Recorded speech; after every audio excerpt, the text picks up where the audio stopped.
ahead and call the meeting to order, so I'm just a little bit late here. This is the meeting of the Omaha Planning Board. The Planning Board members that are here today are Jeff Moore, David Rosacker, Chris Rupert, Jorge Sotolongo, Patrick Morris, Vice Chair, and I'm Michael Pate, Chairman. Members of the city staff that are in attendance today are Dave Fanslaw, Planning Director, Eric England, Assistant Planning Director, Mike Carter, Current Planning Manager, Jennifer Taylor of the City Law Department, and Kathy Epperson, our Recording Secretary. Our rules of procedure are as follows. Notice of this hearing has been published. Copies of today's agenda are located in the table right in front of us. You're certainly welcome to come down and pick one up. The cases on the consent agenda will be heard first. Consent cases have been recommended for layover, have already been heard, or are perceived by the Planning Board to be non-controversial. Therefore, they will be read and voted on without the opportunity for you to state your opinion on the case. If you wish to have this case discussed during the hearing, however, you may remove the case from the consent agenda. To do so, when each consent case is read, I will ask anyone if they want the case removed for discussion. If you do, please stand up and say so, and the case will be removed. This case will then be heard after we vote on the cases that remained on the consent agenda. When the case is heard, you will have the opportunity to come to the podium, clearly state your name and address, and give your testimony at that time. When hearing cases on the regular agenda, the board will first hear from the applicant, and after the applicant states their case, we will hear from the proponents, and then we will hear from the opponents. After both sides are heard, the public hearing will be closed and no additional testimony will be permitted unless a board member requests additional information. When at the podium, please clearly state your name, address, and who you are here representing for the record. Your testimony is very important to us. In the interest of time and courtesy to others, please be short and to the point. We will try to limit each case to 10 minutes. Those directly involved in the case, please speak first. We request that large groups select a spokesperson to represent that group, therefore eliminating any repetitive testimony. When giving testimony, please provide new information and try not to repeat what has previously been said. We do ask that all speakers and others be treated with courtesy and with respect. In that regard, please remain silent while seated and please turn off your cell phones. Our decision to approve, deny, or continue a case made here today will be forwarded to the City Council for another public hearing and final disposition by the City Council. Conditional use permits are an exception to this rule. The board's decision made here today on conditional use permits are final and not forwarded on to City Council. Lastly, upon the advice of the Law Department, all communications to the board members from attorneys or other interested parties should be transmitted through the Planning Department so that they are made part of the public record. The department will then transmit all that information to the board as well as to the rest of the public. A current copy of the Nebraska Open Meetings Act can be found in a white binder in this room. I do not have any changes to the agenda, so we'll move forward with the consent agenda items. The first ones will be consent agenda items on for approval. I'll read through those, and again, if you wish to have any of those cases removed from the consent agenda, just raise your hand and we'll remove that and then it'll be heard. The first item on consent for approval is case number 6, item C7, case C7 25-248. Applicant is Our Lady of Lourdes. It's on consent for approval. The request is approval of a major amendment to the presumed conditional use permit pursuant to section 55883Q to allow religious assembly in the R535 district. This was laid over from our October 1st, 2025 meeting. The location is 2124 South 32nd Street. Would anyone like to have this removed? Okay. Is there one? Yeah, just me. You want to have it removed from consent? You want to hear? No, sorry. Okay. Okay. Are you here for that case? Yes. Okay, it's on consent for approval. Do you want it approved? Yes. Okay, so we'll leave it on consent then. Okay, you're good. All right, next is item 7, case C3 25-277. Applicant is Planning Department on behalf of the City of Omaha. It's on consent for approval.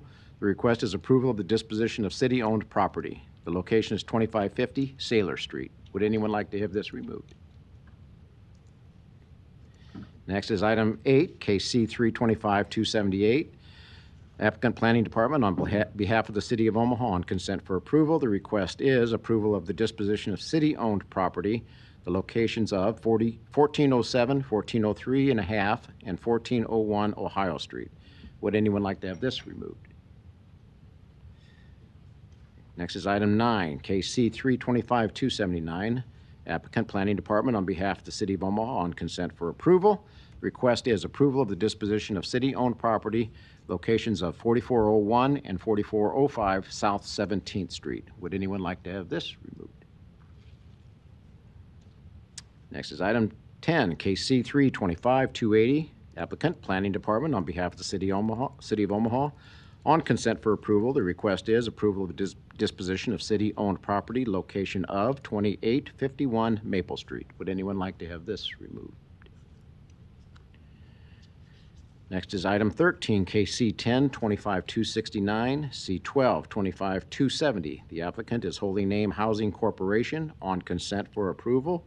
The request is preliminary plat approval of Tukey Heights replat 1, a subdivision inside city limits with rezoning from R435 to R5 and approval of a waiver to section 5384A lot depth. Would anyone like to have this removed? You want to okay, it's going to be removed, so we'll hear it after we have finished the consent items, okay? And So- that goes along with number 19, so we're going to remove number 19 as well. Yep. Okay.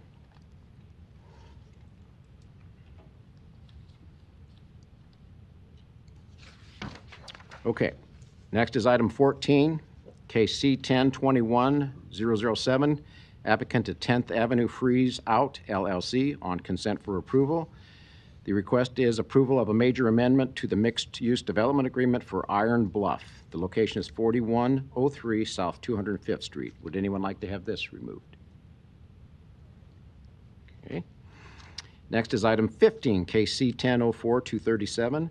Applicant is Artera Real Estate on consent for approval. The request is approval of a major amendment to the mixed-use development agreement for Sorensen Park Plaza, location of 6026 North 72nd Street. Would anyone like to have this removed? Next is item 16, KC 10-03-097. Applicant Artera Real Estate on consent for approval. This is approval of a major amendment to the mixed-use development agreement for Center Ridge, location of 19333 Gold Street. Would anyone like to have this removed? All right, next is item C10. Item 17, case C10-25-274. Applicant is Thomas Edjang. It's on consent for approval. The request is rezoning from GC to CC with expansion of the ACI, Area of Civic Importance Overlay District. Locations of 3621 and 3611 North 30th Street. Would anyone like to have this removed? Okay. Next is item 18, case C10-25-275. Applicant is Mark Sanford Group on consent for approval. The request is rezoning from GI to NBD, location of 5113 South 25th Street. Would anyone like to have this removed? Okay. Number 19 will be heard.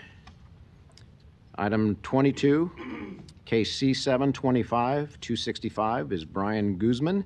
On consent for approval, the request is approval of conditional use permit to allow auto repair services in the CC district, the location of 4910 L Street. Would anyone like to have this removed? Next is item 23, case C7-25-266. Applicant is First Christian Church on consent for approval. Request is approval of a major amendment to the presumed conditional use permit pursuant to section 55883Q to allow religious assembly in the R1 district. Property is located within an ACI, Area of Civic Importance Overlay District. The location is 6630 Dodge Street. Would anyone like to have this removed?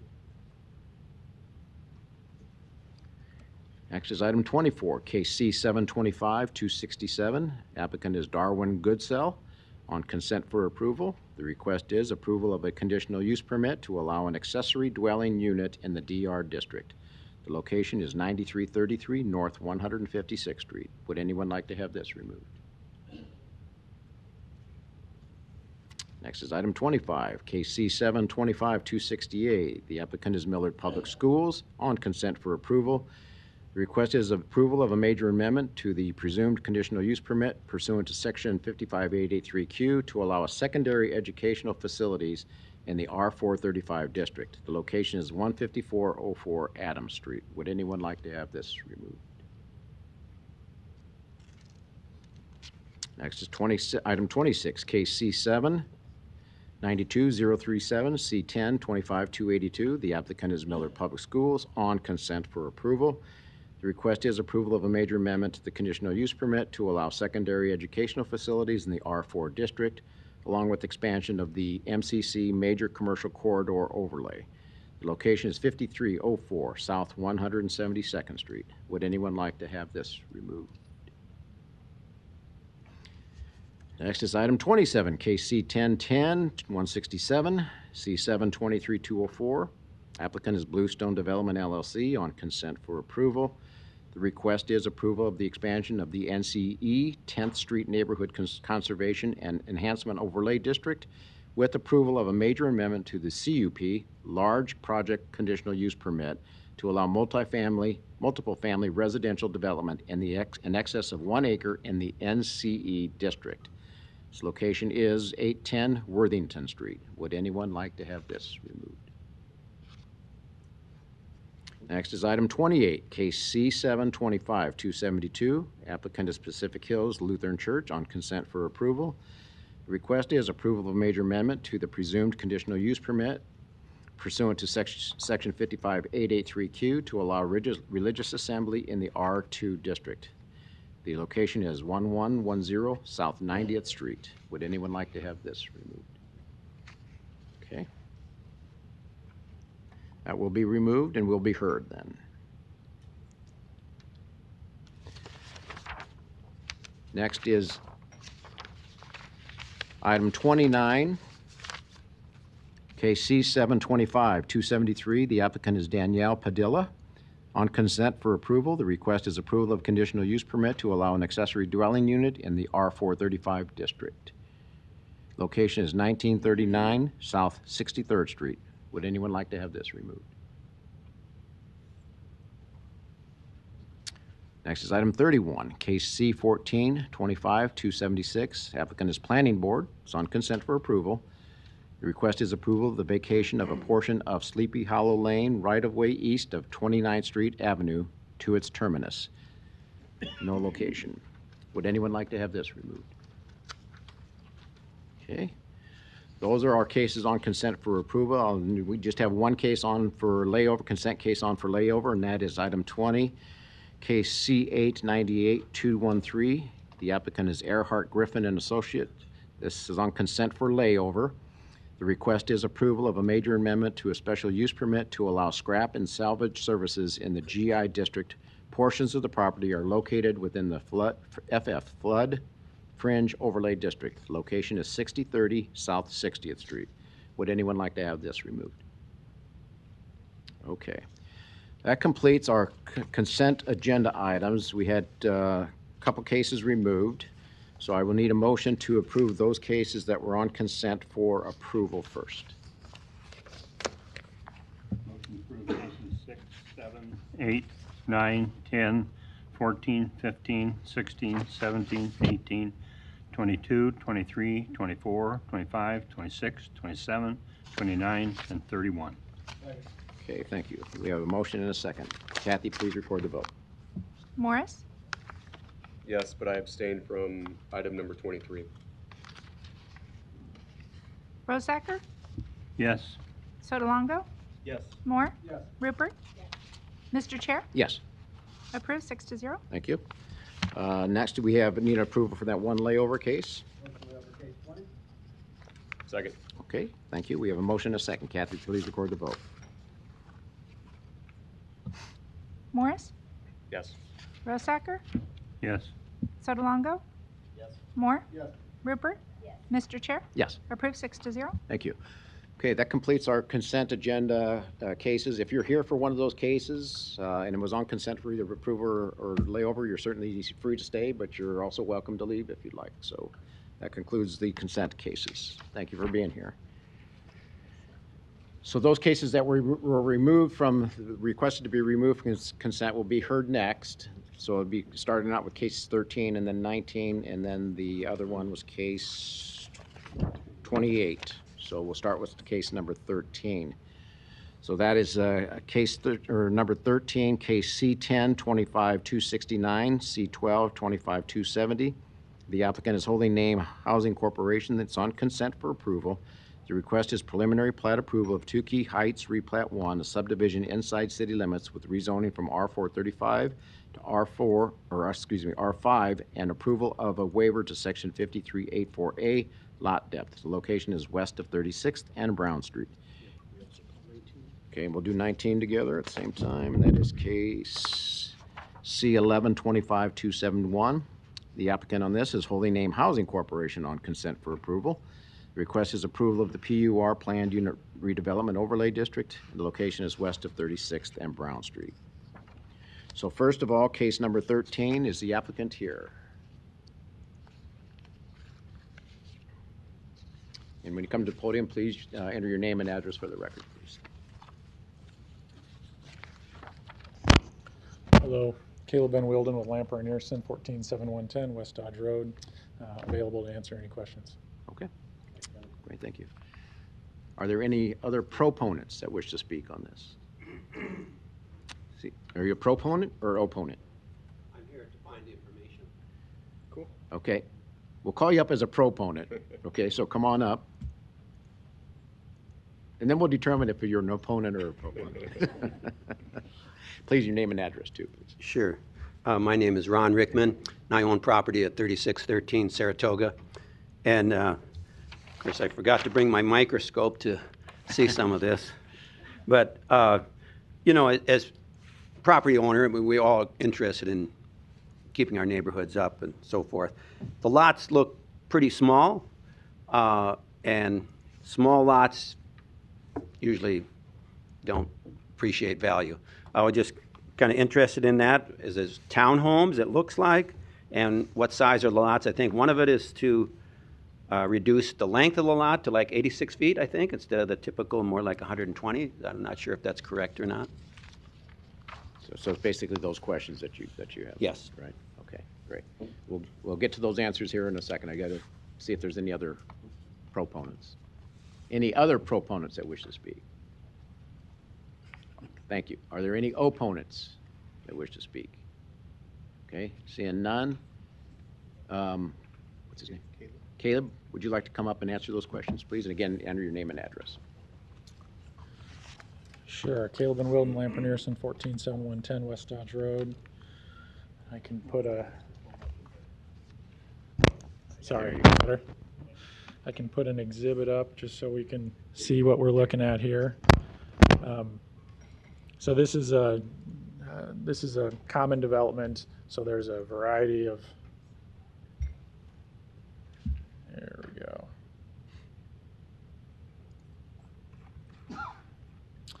So there's a variety of different lot sizes and building types. This is the Holy Name Housing Corporation. That they'll have some more traditional single family, some that are kind of like a duplex style, and some that are row house style.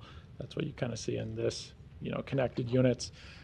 So they're looking at this kind of as a whole with a variety of different housing options for people who qualify for them, along with some public streets in the middle. So this will be common upkeep throughout the development. And we've been working with staff to work through the variety of asks and waivers and have the rec approval through that. So I don't know if that answered all of your questions, but there's a lot of factors specifically on lot depth. Even if you look at like the south half of the property, the lots themselves are a little bit shorter, but then there's a large green space, kind of that park, kind of this twisting sidewalk area in the middle. So while the lots are a little bit narrower in that area, we have had other amenities kind of on site to help provide that common green space use for the residents in that area. So I'm happy to meet with you after and continue to talk. We can, Okay. if you have any other questions, happy to address those. Okay. Thank you, Caleb. All right. Did he answer your questions for you? Not all of them. Okay, so what I would suggest maybe is maybe you two maybe get together and you talk through it if you'd like to do that. And Could I just make one Sure, comment? absolutely. To your... and again, I need your name and address. So. Yes, Ron Rickman, and the property I own is at 3613 Saratoga. And I don't know, just kind of a general observation, I see more and more things being squeezed in lots around the city. I think I was heard that in times past, it was said no lots to be less than 40 feet. I've seen property being built, particularly by Holy Name, where the lots are less than that. I know personal experience of that. And other places where things are really packed in, I just think it brings down the value of property, so forth. So I'd like to present that as a consideration. Okay. Thank you very much. Okay. Okay, seeing there are no other opponents, I'll close the public hearing. Eric, please. Yeah, so obviously this project both is an infill project as well as providing affordable housing. So it's great on many aspects that the Omaha's master plan and is seeking, and it also provides new connectivity. Brown Street is not currently improved, and there will be a new street through there. So the project hits several elements that the city is seeking. So regarding agenda item 13, which is the plat and rezoning, there is a waiver of lot depth. So it was mentioned, about 85 feet in lot depth. The Chapter 53 has a requirement of 100 feet of lot depth. But whenever there's an application to look at it, we look at the surrounding properties, look at the area, and these lot depths are consistent with the neighborhood. And as Caleb had mentioned, there's that additional open space and green space for the community at large. So staff is supportive of that waiver. For agenda item 13, staff recommends approval of the waiver, section 5384A for lot depth, approval of the rezoning from R435 to R5, and approval of the preliminary plat subject to the 8 conditions in the report. Thank you, Eric. Okay, any questions? If not, do I have a motion? Motion to approve the waiver to section 5384A lot depth, approval of the rezoning from R435 to R5, and approval of the preliminary plat subject to the 8 conditions in the recommendation report. Second. Okay, thank you. We have a motion and a second. Kathy, please record the vote. Rosacker? Yes. Sotolongo? Yes. Moore? Yes. Rupert? Yes. Morris? Yes. Mr. Chair? Yes. Approved 6-0. Thank you. Regarding agenda item 19, this is the PUR, which does lock down the site plan as proposed, and there are several zoning modifications that are a part of that. Rick had, or sorry if it was Ron, had mentioned, decreased lot widths, and yes, this project does decrease the allowed lot widths down to 34 feet for single-family detached units. When you have a project like this with affordable housing, sometimes, providing those smaller lots and creating a little bit more density is necessary for it to work financially. So we are supportive of these modifications. Staff recommends approval of the PUR overlay district subject to submitting final plans prior to City Council. Okay, thank you, Eric. Okay. Any questions? If not, do I have a motion? Motion to approve the PUR planned unit redevelopment overlay district subject to submitting acceptable final PUR development plans prior to forwarding the request to council. Okay, thank you. We have a motion and a second. Kathy, please record the vote. Sotolongo? Yes. Moore? Yes. Rupert? Yes. Morris? Yes. Rosacker? Yes. Mr. Chair? Yes. Approved 6-0. Thank you. Thank you. Okay, thank you. Ron, I think if you want to get together, I think you'll find the Holy Name Housing does a really good job with their projects, and I think it'll be an enhancement to that area. So I think you'll be pleased with it. So just my opinion. So, yeah, thank you. Okay, next we'll move on to case number 28, which is pulled off consent. That is case C7-25272. Applicant is Pacific Hills Lutheran Church. Was on consent for approval.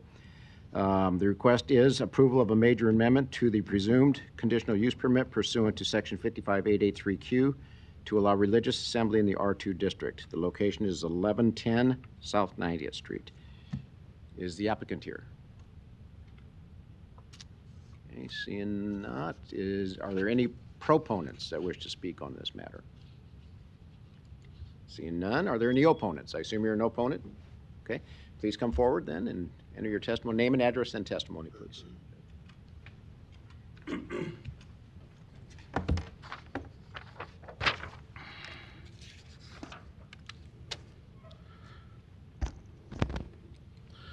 My name is Charlie Likas. I live at 1303 South 91st Avenue. I'm here objecting to the neon sign today for two reasons, and it is a neon sign. It's not a right to assemble. It's just the addition and building of a larger neon sign. First, we feel that this could be a safety issue. Due to the church's proximity to Westside High School, one block, there is a very high number of teen drivers that pass through the intersection throughout the day and evening. In the evening, new teen drivers will have to deal with the glare from this sign that is eye level to the drivers. I say glare because they are proposing a 7100K lighting for the signage. And I'll get this on.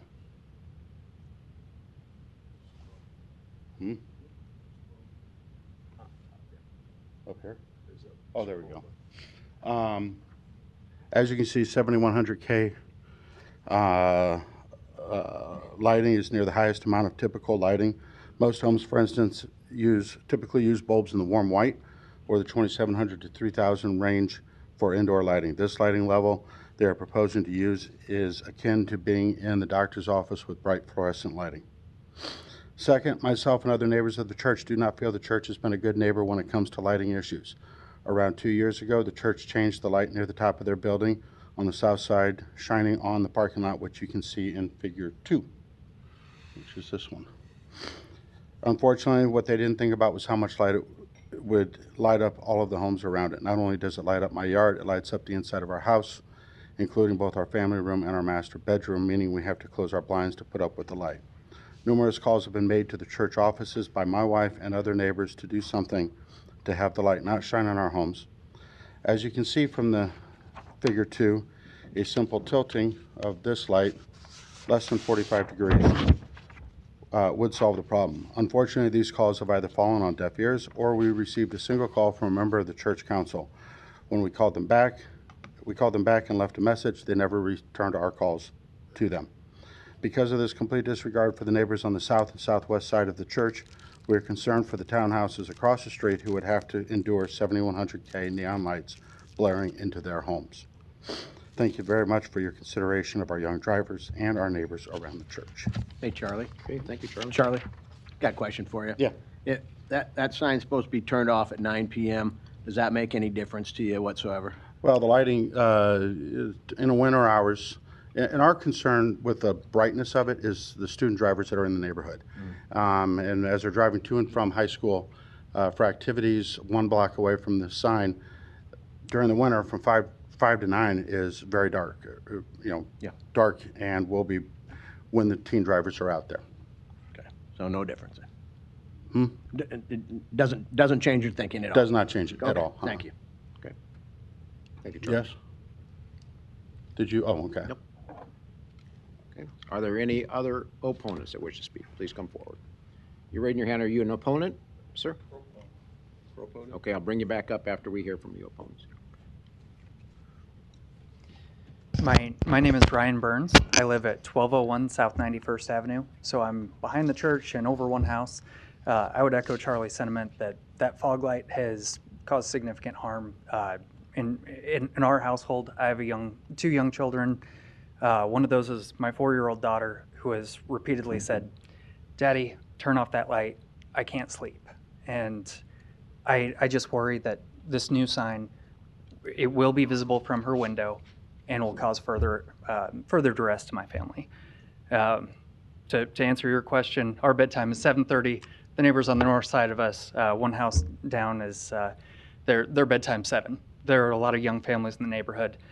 This will cause a lot of light pollution in an area that does not need any more. I would echo the sentiment that it's a safety issue, and we have called numerous times to have it addressed. The light in back has not been addressed. I have no faith that a new light would be treated with respect to the neighborhood.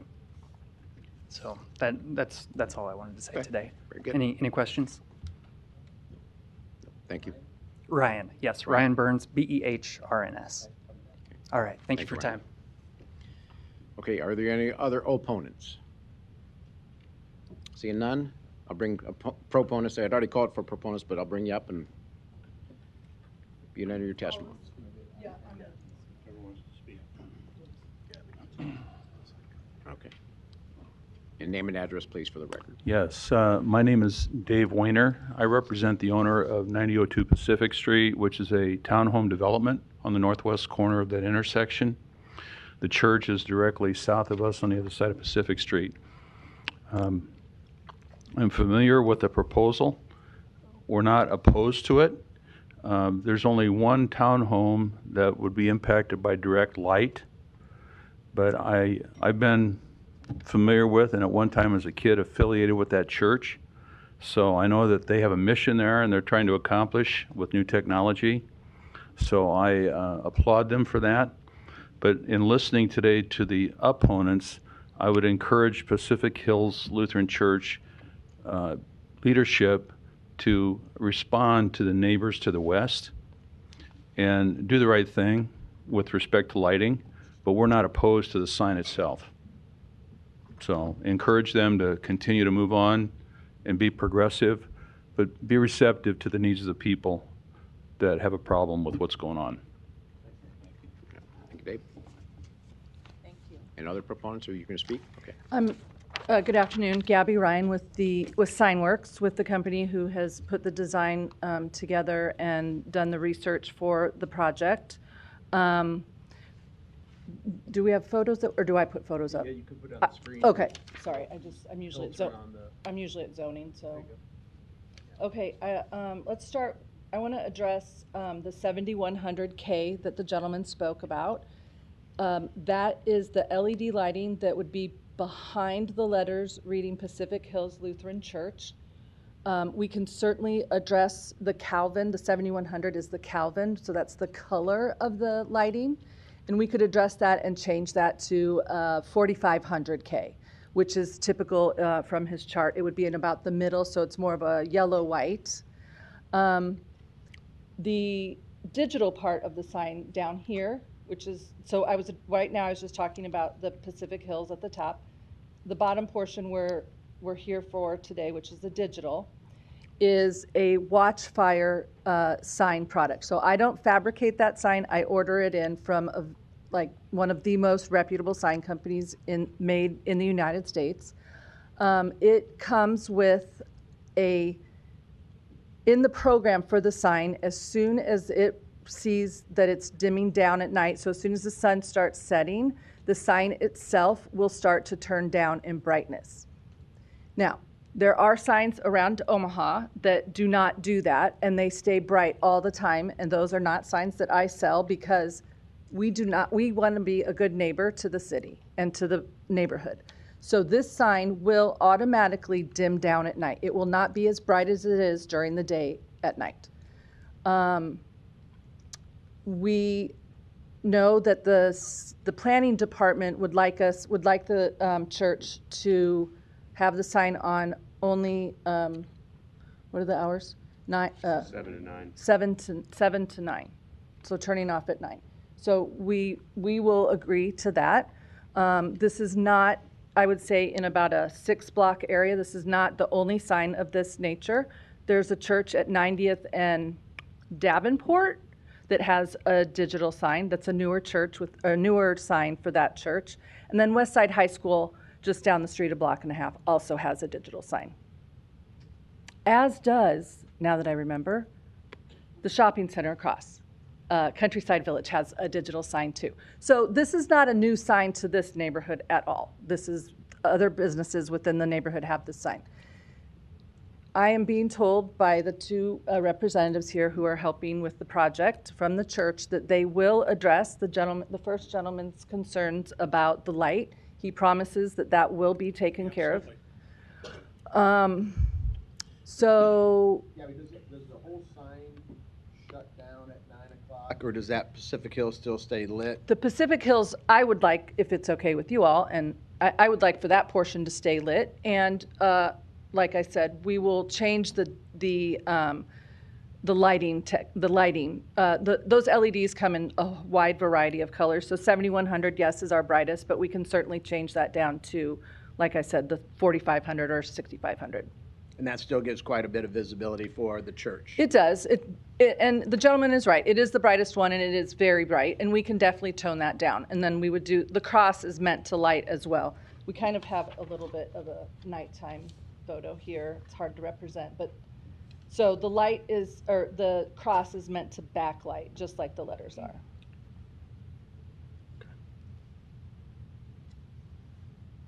Okay. Any other questions? Okay, is it Gabby? Yes. Yeah, thank you, Gabby. Are you going to testify, sir? I really don't have anything to add. I mean, my name's Michael Whaley. I'm a member at Pacific Hills, and we just felt that, you know, the sign there is very decrepit, very old, not good at all. And we just wanted to, you know, get some new technology there, but we're certainly very willing to work within whatever parameters you give us. Yeah, well, it sounds like you're very agreeable to meet with the neighbors and talk. Oh, yeah, I would like to meet with them and. Yeah, excuse me, ma'am, we're still in conversation here. And there are a lot of churches that are putting up these electronic signs across the city. We've seen several cases of that as well. So this isn't unique to Pacific Hills. We just approved one on the consent agenda. And several for schools as well. Michael, could you state your address for the record? My what? Your address? Yeah, I live at 1326 North 97th Plaza, Omaha 68114. Thank you. Okay. Are you a proponent, ma'am? Yes.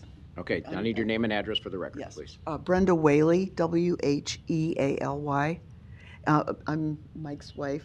And I just want to apologize to the two neighbors here, and that we will do everything we can. We will go back to the church with that side light. There's no reason why that side light cannot be tipped or turned off at night or whatever. So I just want to apologize to the neighbors. That's bad. Thank you. We appreciate your willingness to do that. Okay. Thank you very much. Okay, thank you. Okay, any other proponents then? All right, I'm going to go ahead and close the public hearing. Eric, please. Okay, yeah. Yeah, on the consent agenda, there were multiple electronic signs.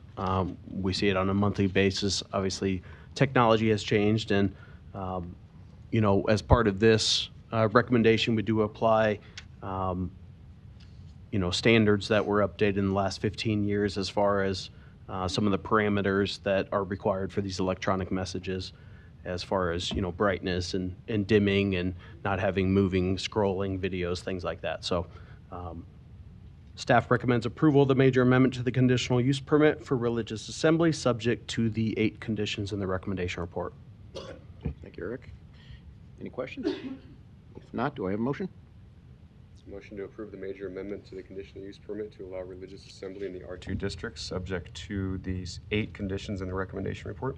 Second. Okay, thank you. We have a motion and a second. Kathy, please record the vote. Moore, Yes. Rupert, Morris, Yes. Rosacker, Yes. Sotolongo, Yes. Mr. Chair, Yes, approved 6-0. thank you. All right, thank you for that. Appreciate it. And that concludes the items that were on for consent and the ones that were pulled off. So we'll now move into the regular agenda items, meeting agenda items. The first 3 are administrative meeting, which means that we will talk about these cases publicly, but there is no public testimony on these cases in administrative meeting. The first one is item 1, case C10-25-223, case C12-25-224. The applicant is Holding Name Housing Corporation. The request is final plat approval of Orchard Hill Replat 18, a subdivision inside city limits with rezoning from R535 and R6 to R5. The location is west of 40th and Franklin Streets. Eric, are you talking?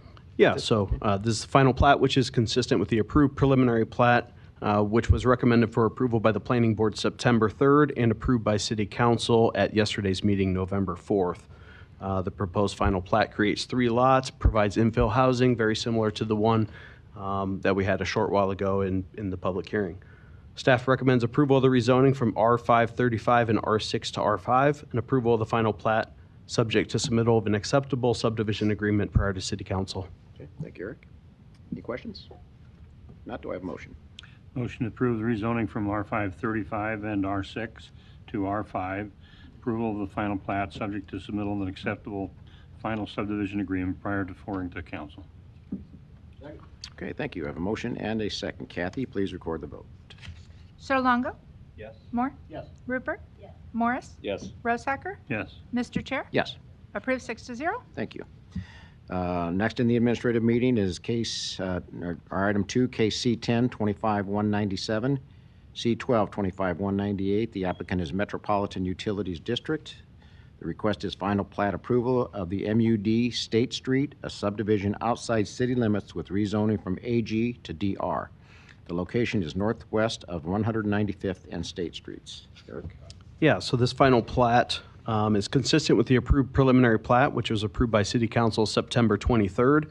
This would be for a new MUD pump station and water reservoir for the northwestern portion of our city and jurisdiction.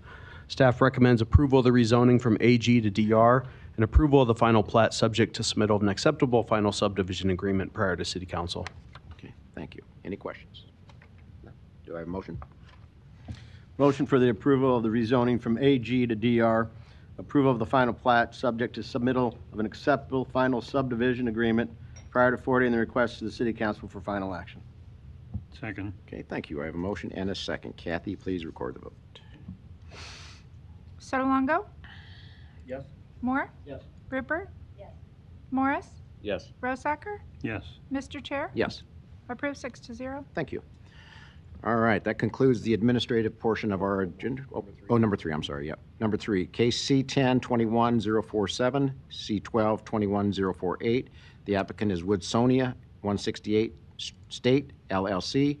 The request is final plat approval of the Hill, lots 403 through 542, a subdivision outside city limits with rezoning from AG, DR, and R4 to R4.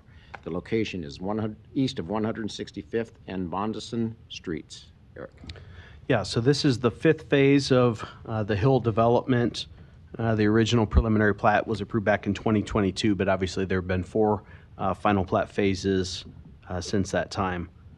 So this creates 140 lots for single-family residential. There's a need to update the legal description on the final plat Mylars, otherwise the plat is consistent with the approved preliminary plat. Staff recommends approval of the rezoning from AG, DR, and R4 to R4. Approval of the final plat subject to meeting the 2 conditions in the recommendation report prior to City Council. Thank you, Eric. Any questions? Do I have a motion? Motion to approve the rezoning from AG, DR, and R4 to R4, and approval of the final plat subject to meeting the following conditions prior to forwarding the request to City Council. Okay, thank you. I have a motion and a second. Kathy, please record the vote. Moore? Yes. Rupert? Morris? Yes. Rosacker? Yes. Sotolongo? Mr. Chair? Yes. Approved 6-0. Thank you. All right, now we'll move into the public hearing section of our agenda, our new items. First one is item 4. 4? Yeah, 4. KC 10-25-221, C12 25-222. The applicant is Black Bear Holdings LLC.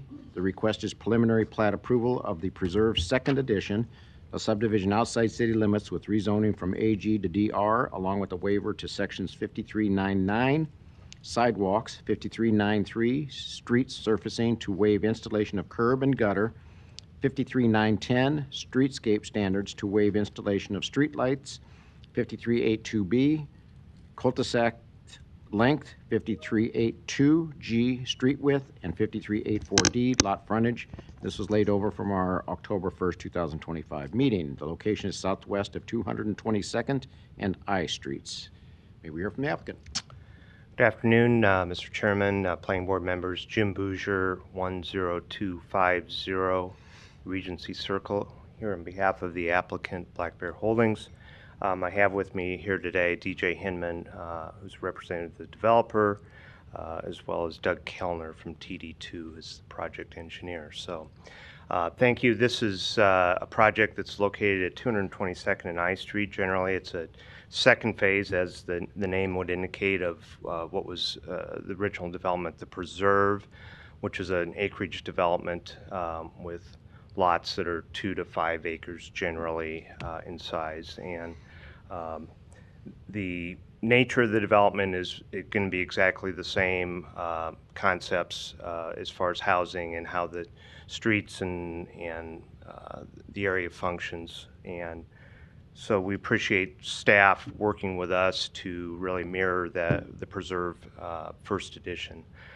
We did have a concern which was discussed at length in the pre-meeting of the planning board about one of the comments that we received on our submission, and so that's item number 14. At that meeting, we agreed to meet with Public Works where the comment came from and try and reach some type of acceptable resolution that both the Public Works Department and the developer can live with to move forward and keep this project moving. So with that, I'd be happy to answer any questions, as well as DJ and Doug, and if planning has any comments, we'd be happy to address them. Thank you. Yeah. Thank you.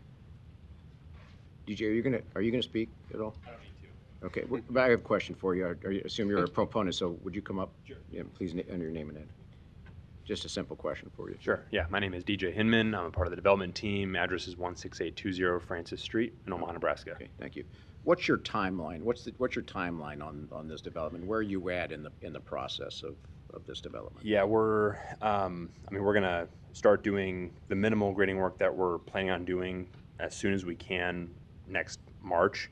Hopefully, final plat will come up right around then as well, so we can move right into roadway and utility construction. So we're looking to move as fast as we can. We kind of slotted 5 to 6 months of the winter time to work through all the platting efforts. Okay.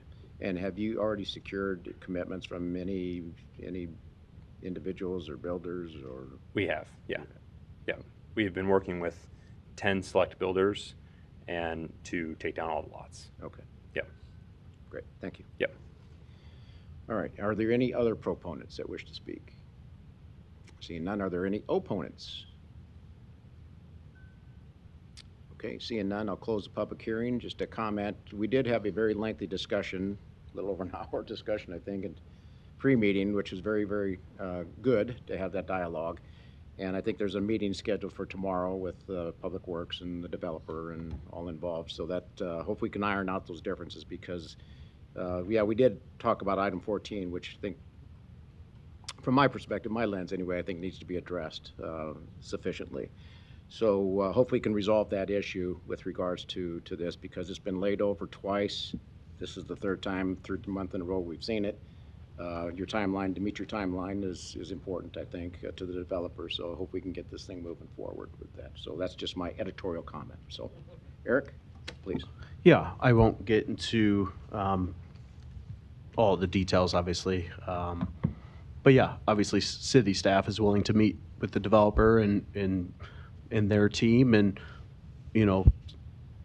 hopefully come to a mutual agreement, and that's beneficial both for the city and for the development team. Obviously, the First Preserve is a very nice development. We want to see a very similar product, and so we're not looking to be obstacles, but obviously we have criteria that we have to follow. So absolutely we're willing to meet, and if there's any conditions that need to be modified moving forward as a result of those conversations, the city would do so accordingly.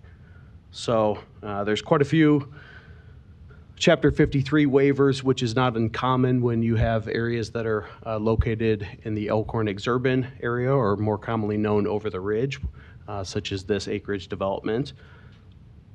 So that being said, staff recommends approval of a waiver to Section 53.82G street width, approval of a waiver to Section 53.93 curb and gutter, approval of a waiver to Section 53.82B cul-de-sac length, approval of a waiver to Section 53.910 streetscape standards to waive installation of street lights, subject to coordinating with city staff on an acceptable final street lighting plan, approval of a waiver to Section 53.99 sidewalks throughout the development, with the exception that sidewalks are required along 222nd Street, approval of a waiver to Section 53.84D lot frontage, approval of the rezoning from AG to DR, and approval of the preliminary plat subject to the 28 conditions in the recommendation report.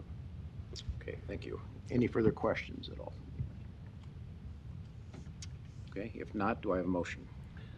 Motion to approve the waiver to section 5382G street width, approval of a waiver to section 5393 curb and gutter, approval of waiver to section 5382B cul-de-sac length, approval of a waiver to section 53910 streetscape standards to waive installation of streetlights, subject to coordinating with city staff on acceptable final street lighting plan, approval of a waiver to section 5399 sidewalks throughout the development, with the exception that sidewalks are required along 222nd Street frontage. Approval of a waiver to section 5384D lot frontage, approval of the rezoning from AG to DR, and subject to the continuing agreement between the city and the developer on trying to finding a mutual resolution to number 14. The approval of the preliminary plat subject to those, 28 conditions. Okay, thank you. Thank you. We have a motion and a second. I remind everyone, this is preliminary plat also, so hopefully you can work things out, but it will come back for final plat as well to us too. So Kathy, please record the vote. Can we pause for a second? Yep. Dave, you added some commentary. Was that meant to be an additional condition or just a statement? No, it's just a statement. Okay. Good. Yeah. Okay. Thank you. Good? Okay, thank you. Kathy, please record the vote. Rupert? Yes. Morris? Yes. Rosacker? Yes. Sotolongo? Yes. Moore? Mr. Chair? Yes, Approved 6-0. thank you. All right, good luck, guys. All right, next is item 5, KC 1023-255. C12 23-256. The applicant is VJM2 Ventures LLC. The request is preliminary plat approval of Bennington Industrial, a subdivision outside city limits with rezoning from AG to GI, along with approval of a waiver to the PDZ, Present Development Zone. This was laid over from our November 1st, 2023 meeting. Location is southwest of Bennington Road and Blair High Road. May we hear from the applicant, please? Melvin Sudbeck, 16255 Woodland Drive for VGM2. This is approximately 147-acre parcel of Highway 36 and Old Bennington Road in a master planned area for industrial, which is a much-needed use for industrial in this zone. We have 13 lots varying in size. It is a little bit of a tricky parcel due to its grade for industrial. Normally we like to see flat areas for industrial, but this is in the master plan this way. So we've come back with 13. It's taken a little while to get here. We've had the NDOT, lots of things to work through, but I think we've got a very acceptable and workable plan at this point. So any other questions? I'm here. Just curious. So this was laid over from our November 23 meeting. Have you been working on it that long to get? Well, the NDOT has got some improvements on Highway 36 that they've been working on and planning, and so that's probably been our biggest holdup is getting approval from them and getting answers back from them. So it's been a little frustratingly long, but here we are. You're there. Okay, Yeah. good. Thank you, Melvin. Okay, thank you. Are there any proponents that wish to speak? Any opponents that wish to speak on this? Okay, please come forward and enter your name and address for the record. If you plan to speak, maybe just come up on one of these front seats there and you'll be ready to come to the podium. That'd be great. Beg your pardon? Name and address? My name is Randy Lambert. I'm from First name again? 11222. First name? Randy Lambert. Okay, 11222 North 126th Street. thank you. I do have some handouts here because you might have to have a. Yeah, we'll just pass them down.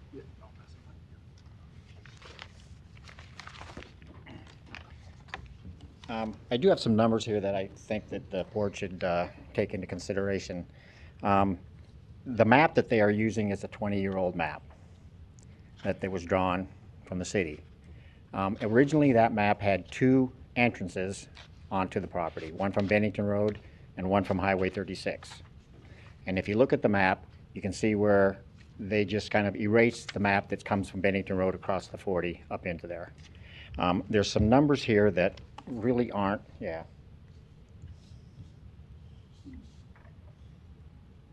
There's some numbers here that are kind of astonishing when you look at them. The one of them is that the amount of traffic that's going to be out of that industrial park when it's done is going to be 3,386 vehicles a day. I got to remember that is at one entrance and exit out of that. And this map was drawn 20 years ago with two entrances. Back then, with the DOT way they figure, the transportation, is that 20 years ago, the transportation or the travel traffic study on Highway 36 would be 5,000 vehicles a day. Today, it's 10,425. Back then, 20 years ago, the engineer, when he drew this, seemed that there would be a necessity for two entrances for that industrial park. Spread it out so that there's not the congestion on Highway 36. And if you've ever been in that little area of Highway 36, it's kind of a tricky little corner down there. So I'm thinking there's going to be such congestion down there that everybody's in a hurry. People are in a hurry to get. When they get out there, they've been waiting 5 minutes, 7 minutes, 10 minutes to get out. People in a hurry, they don't always make the right decisions. So I think that's kind of will be a safety issue there on that Highway 36 there with one entrance and exit. Okay, there is other options here for them to have another entrance. The new drawing that they sent out with the map here, you see up there where it comes in, this corner right here, that used to be just a T. They changed that corner into a nice radius there, and the minute I seen it, it's like, okay, they are making that to accommodate semis and delivery trucks. So now you are going to send a certain percentage of the traffic that's going to go into that industrial park up 126th Street, where there are 6 houses there and a possibility of 2 more right there from that corner to Bennington Road. So then the other options that we have in regards to that is, as you see here, and this right here, that's a major thoroughfare within the industrial park going east. Why isn't Sudbeck and Foley, the engineer, having a major intersection on Highway 133 coming in from there to, again, take all the stress and all the vehicles that are going to be going out of the industrial park onto Highway 36? That's an option there, to go out to the east. I think that they should actually, think about having that and look at it and how much, whatever it takes through the board here to have them, is it possible? The other one is, they got the new maps and the new drawings that came from the commission in regards to 120th going south. And that would go right next to the firemen and policemen's training facility. And they said they can't go that way because future plot, that was going to be residential. It's ag now. It would be turned to residential. But the plotting of that to be residential was way before the training facility went in. So now the training facility went in, and 2 years ago I had a conversation with one of the engineers from the city who was one of the lead engineers on the building of the training facility. And his comment was that he never would see that there wouldn't be any residential around the training facility. So the distinction of that property from ag to residential was made way before the training facility was ever made. So why is this other option here would be go to the city council, see if that property is ever going to be changed to residential from ag or possibly more industrial. Just the noise alone and the safety aspect from the training facility, I would have to believe that that parcel of property isn't going to be residential. That's the reason why they put that training facility out there, because there was going to be no residential around them. So, and my third is here. Excuse me real quick. The last time I was I didn't here. mean for you guys to stand up. You can have a seat if you'd like to. That's fine. My third one in here is, the last time I was here, for the only time, the last board meeting you had with Sudbeck and the industrial park, was the board here scolded some contractors and some engineers for not having any communications with the residents around their projects. So 126th Street, from the very beginning, it's going to be an industrial grade road. So it's going to be cement, driveways.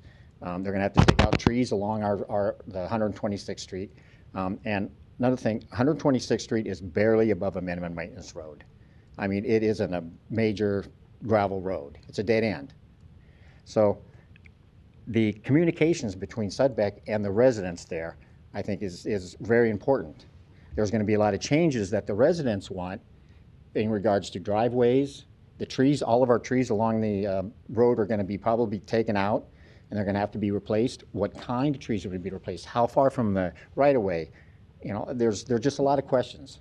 And I would like to know if, with the board here, if there is some kind of mandatory that, okay, 6 months before, once the plat is, the drawings are all actually made and finalized for, you know, or not finalized, but made to Sudbeck for 126th Street, if the meeting can be between the residents and the construction, you know, contractor and the engineer to work out some things that you know, we want, that aren't on the drawing. You know, I don't know if the board can require that or anything. I don't know. We can encourage it. So that's what I'm, you know, because work with us, we will work with you, but there's some things that I know that we want that aren't going to be on the drawing.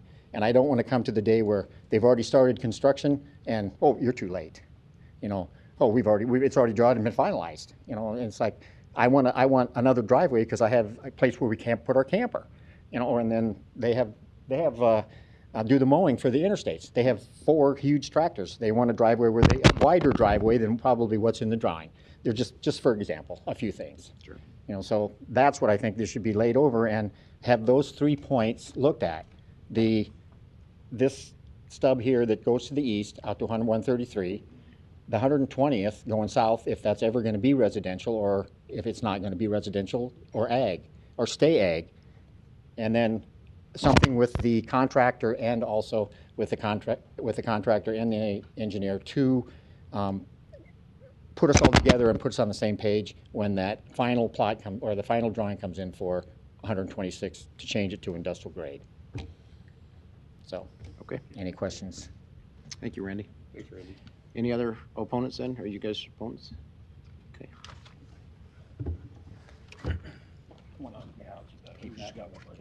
Matthew Wickham, 11515 North 126th Street.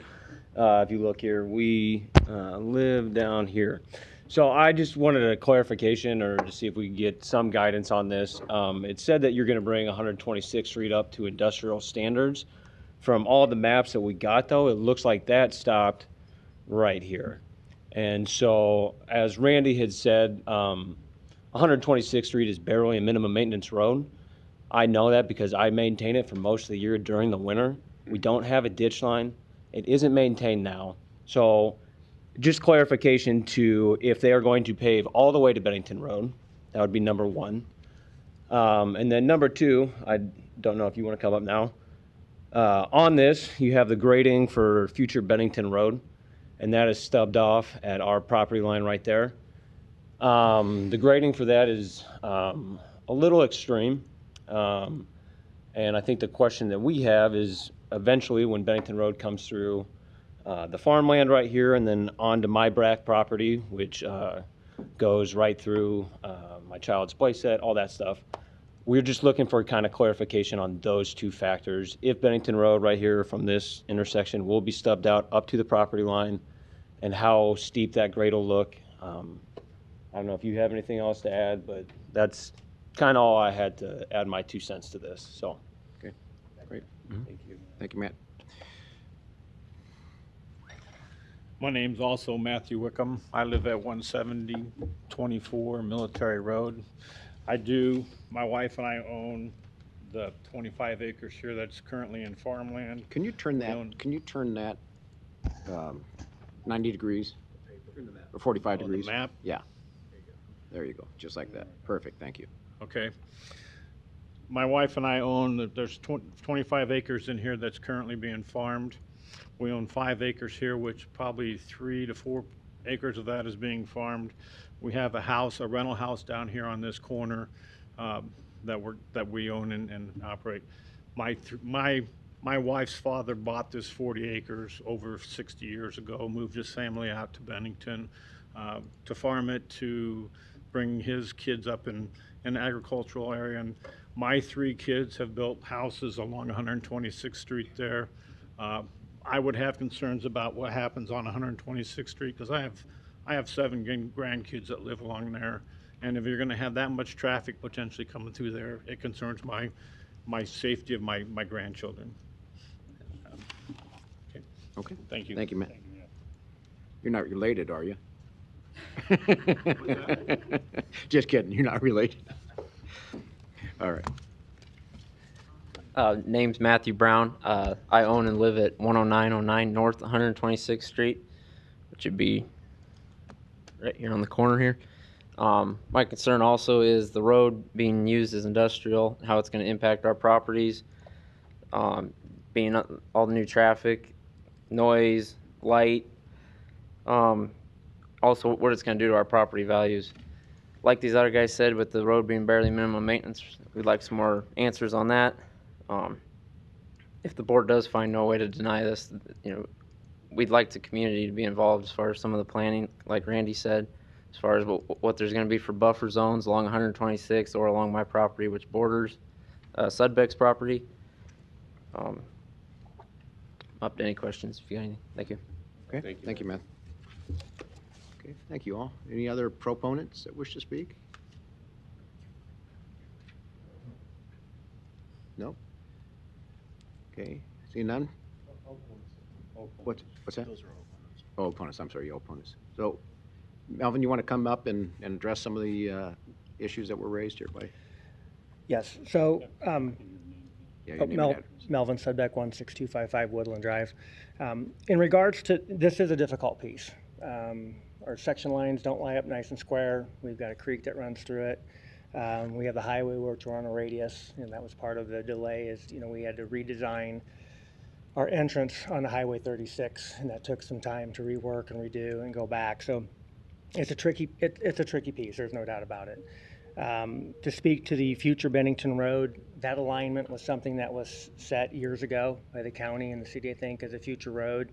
So we're just complying with the alignment of that future road. So there's a lot of these pieces of which, the county, the city has worked on their master plan, long-range forecasting that we were matching up to. So the future 120th Street, eventually will go to the south as that develops between the training center and the parcel to the west. So we're trying to make the best we can out of a difficult piece in a difficult zoning type for this parcel. So we've got a lot of moving parts. I'm more than happy to meet with the residents and work out their concerns of what they have. I mean, we're very reasonable, and we're going to want to work with them and keep them happy as well. Yeah, we would strongly suggest that you do that, and thank you for offering to do that. Appreciate that. Well, Melvin, what's your timeline for trying to get through this and coordinating with the state project? I know that's coming. That's a tricky question because it's taken so long to get here. We would like to move on this within the next 2 years. I mean, I think we're going to have some items with the state and stuff to work through once we get through the planning process. But we want to keep moving forward on in a reasonable time frame. We're not going to be at racing speed, where we're trying to meet a weather deadline or something like that. We've got a little bit of flexibility in our time frame, but we're going to keep a steady move forward on it. You own the property now, though, right? Yes. But you'd be okay if we added a condition of, before you came back for final plat, that you'd have a neighborhood meeting, you'd be okay with that? Yes. Okay, thank you. Any other question? Yeah, Ryan, would you come up and talk about the infrastructure issues? I don't know. Sit in the front row. He loves us. He needs to get his steps in. Why do you always sit back there?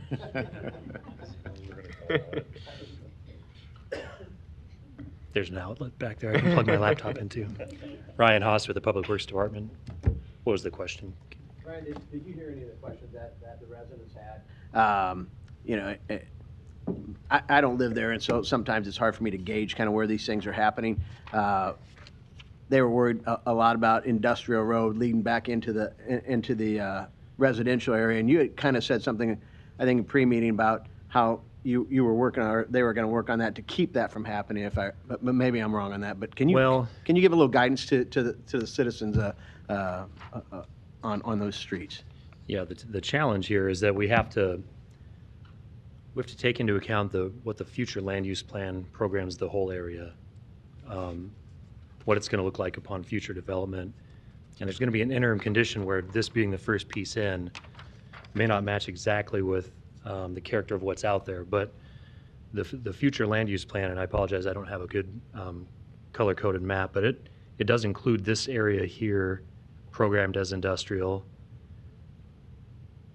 as well as the full development you see here. And then this, I have a little bit better map here. Yeah, there we go. So this kind of better illustrates, and you can see the yellow lines underneath, but again, the subject development is in this area here. But this all is programmed long-term for potential development as industrial. So we're setting up the roads now to match with what is happening within the subdivision currently, as well as with an eye towards the future of what can and would be expected potentially to happen as development occurs. So with that in mind, we looked at how the internal, it's called Abigail Street, how Abigail Street would tie in with 126th, rather than pointing that road to go further into this yellow area, which is programmed as low-density residential. The idea was, let's kind of keep this contained within this gray area generally. So that was the idea with pointing or curving 126th Street to the north there. You can see this curve here would direct that traffic back past those areas which would potentially be developed as industrial in the future. That does set up an interim condition now that may not be totally, may not match up totally with the unimproved street to the north, with the residences, but that ended up being the best configuration to, again, accommodate this interim condition and try to match up in the future as well. Ryan, to keep going, there was a couple questions or comments about 126th Street and improving that to industrial standards. Can you touch on what that looks like with this development or in the future? Yeah, so the street within the boundaries of the subdivision up to that point there would be paved as a concrete industrial street with curb and gutter 30 feet wide, paved to city standards. Everything north of there up to Bennington Road would remain in its current configuration, absent some separate project, whether that would be something the county could or would do in the future, or if we would just wait until development occurs to the north, that would happen at that time. What's the condition of that road now? Is it just a gravel road? That's my understanding, yeah. So just that piece would be improved, construction to city standards? Yeah, around the curve and up to the boundary of the subdivision around right the there. curve, okay. Yep. Which that's no different than, sometimes we have sidewalks to nowhere. Yeah. But you do it when you can. A lot of development happens piecemeal, and that's exactly right. Can you address one of the, I think Randy mentioned some of the other access down on the south end to back over to 131? Well, Future opportunities. Yeah, future opportunities. So you can kind of see on the exhibit here, this is the intersection of the two highways. So Highway 133 runs north and south. Highway 36 runs east and west from there. In conversations with the state, they have future plans for an interchange at that intersection. What that means is it's going to push out where they will allow the first access to happen on either side of the highways in all four directions. This is the first access that would be allowable on Highway 36. That's where 120th Street ties into this development. They won't allow anything between Highway 133 and 120th Street. So there's no possible access here.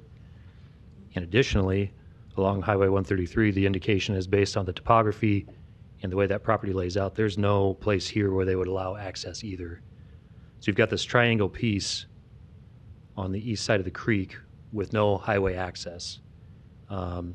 So the best we can do is set this subdivision up, and I'm pointing a lot on the exhibit. Hopefully this comes across. But right here is where Bennington Road would stub into where the creek is at the subdivision boundary with what will be built today on the west side. And then in the future, if and when this piece comes in for development, they would construct a bridge here as their only access to serve that development. So Again, there's no likelihood that that street or that Bennington Road would ever extend over to 133 at that point. that's based on the best information I have from this directly from the state, is they will not allow access over Same way here. for Abigail down there, right? Correct, yes. Yeah. Now, 120th Street, it was alluded to. So this is the city's training facility here, kind of on the southeast portion of the site. This is where 120th Street stubs with the current subdivision. From this point, when this piece here develops in the future, 120th Street will go south and tie into Rainwood Road and kind of connect. That is the major arterial street. This 80 acres here immediately adjacent to where 120th Street is going to go is also programmed as industrial on the future land use plan. So any future connection from this side of the creek, if you will, to Highway 133 would definitely be significantly south of this property. Yeah, it would either happen indirectly here at 120th Street via Highway 36, or in the future when 120th Street connects down to Rainwood, Like a it would happen mile. indirectly by Rainwood. Ryan, one last question. Has Public Works received a traffic study, or is that still in the future stages to come? And obviously that is combination of state reviewing it and the city, correct? I will have to check the status of the review. I know that some scoping and review has taken place, but this has sat for a couple of years, so I don't, I will have to check on that. But it is a recommended condition of approval that the applicant has to provide for all improvements identified in the finalized study that's approved by both Public Works and the state. And Randy brought it up, kind of using old data and figures. Obviously, that would be an update on whatever is out there, the uses, the just Yeah. consideration is. We'll need to make sure. With all yeah, the we'll- traffic is updated. We'll make sure that it's updated, yeah. Okay. Thank you. Thank you. Thank you, Ryan. Thank you, Ryan. Okay, any other opponents? I haven't closed the public hearing yet. Come on up. Name and address, please. When he was pointing out here for this. Name and address, please. Randy Lambert, 11222 North 126th Street, Omaha, Nebraska. When he was pointing out this area right here, that goes on to 126th, and he said that only the road that's abutting to his project is going to be upgraded to industrial grade. Okay, what is going to stop vehicles from coming out that way? The congestion on Highway 36, you know, human nature has come, we're in a hurry. There's going to be more and more and more and more vehicles coming out that back way. It's faster. Even if they don't improve from there to Bennington Road, it's on the gravel, it's not going to stop people from coming out there. And this is the same conversation I had with Mr. Foley on our very first meeting. And that's what he told me was, this was before this was the curve, it was a T, and he told me that was an emergency exit. And there would be a gate and a lock, and only opened when it was an emergency. Who's that you met with? This was Mr. Foley, who the engineer. That we had a meeting at Mr. Foley's office. Because I asked him about that, what's going to stop the people from coming out the back? We're going right down 126th Street. And that's what satisfied me until I seen this curve. When the new map came out, that the Planning Commission said we're turning it to accommodate. And now, what's going to keep those people from coming out that back way? There is no way. And the increase in traffic is going to increase and increase and increase because the congestion down on Highway 36 is going to force people, as soon as the word gets out that, oh, it's faster to go out 126, they're going to be rushing down. Like I said, it's barely about a minimum Mason road, and it's gravel. We eat dust, and 100 cars, 200 cars, 300 cars coming down that gravel road right in front of our house. So that has to be an issue here. Air pollution, noise pollution, human pollution. You know, in the length of 40 years when we've lived there and built, cigarette butts have took pretty much half of our pine trees over by abutting up to 126th Street. Cigarette butts, fires. And now we're getting more and more and more traffic that's going to be going out on 126th Street. I think there should be something that is done so that we stop some of that from coming out that way. And like Wickham said, he has grandkids. He's got 7 grandkids and they live right there and they're right on the road. And what's going to stop them from speed limit? There's no speed limit. They'll be going 30 miles an hour as soon as they hit. They're in a hurry down to Bennington Road. So that's an issue. Okay. Thank you for your time. Thank you. Thank you. Okay, you got. Yeah. Oh, Are you opponent, what are you doing? Proponent, I guess, just to answer a question. for Foley Shold. Yeah. Come on. Sorry. In the name and address. Josh Seal, 3930 South on 147th Street. Okay. Just one of Randy's original questions there was the intersection to the highway. Just wanted to point out that we would have a separated right turn lane and a left turn lane on the westbound with a bridge widening for the highway. And then as you go north, there would be a left and right turn designated onto the highway. So just thought I'd make that quick note. Okay, great. Thank you. All right, I'm going to close the public hearing. Eric? Yeah, I'll just, obviously I'm not the traffic engineer in the room, but what Randy was just discussing, I was going to say something along the lines of, I am going to encourage, coordination with the development team, with Public Works, with the state of Nebraska, Douglas County and the neighbors. Obviously, we don't want an unsafe situation with trucks and, the gravel. So, what that solution looks like, is there a phasing plan? Is there, what types of solutions, perhaps identifying, are there funds in the county to improve that? Whatever that may look like, I'm just going to encourage all parties to continue to explore that.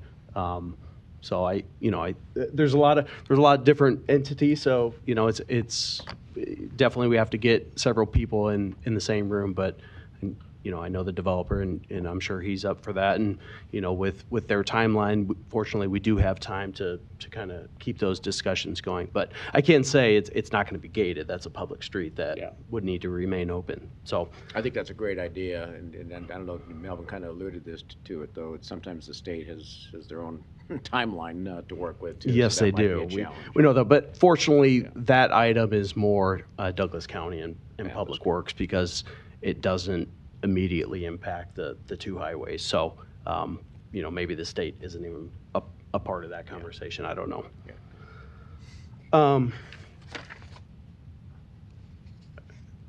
Well, Ryan did such a good job talking about land use and, discussing some of those items. I don't know if I need to touch on much. There's a lot of conditions, as is very common when we have unplatted ground and, a size of 150 acres. So obviously we support continued coordination, conversation. Ryan went into a lot of detail about the connection points. It is challenging with the creek and the 2 highways and the convergence. But yeah, obviously it is identified in the future land use map as industrial, as well as the 80 acres to the south, directly west of the training center. So with that being said, unless there's any specific questions, staff recommends approval of the waiver of the PDZ, present development zone, approval of the rezoning from AG to GI, and approval of the preliminary plat subject to the 27 conditions in their report. Okay, thank you, Eric. Any further questions? If not, do I have a motion? I motion to approve the waiver to the PDZ, present development zone, approval of the rezoning from AG to GI, and approval of the preliminary plat subject to the 27 conditions in the recommendation report, but I'll also add a condition that the developers have a meeting with the neighbors prior to coming back for the final plat approval. Okay. Second. Okay, thank you. We have a motion and a second. Kathy, please record the vote. Rupert? Morris? Yes. Rosacker, Yes. Sotolongo, Yes. Moore. Yes. Mr. Chair, Yes. approved 6-0. Great, thank you. Thanks for being here. You guys continue to communicate. All right, where are we here? Item 11, I think, huh? Yeah.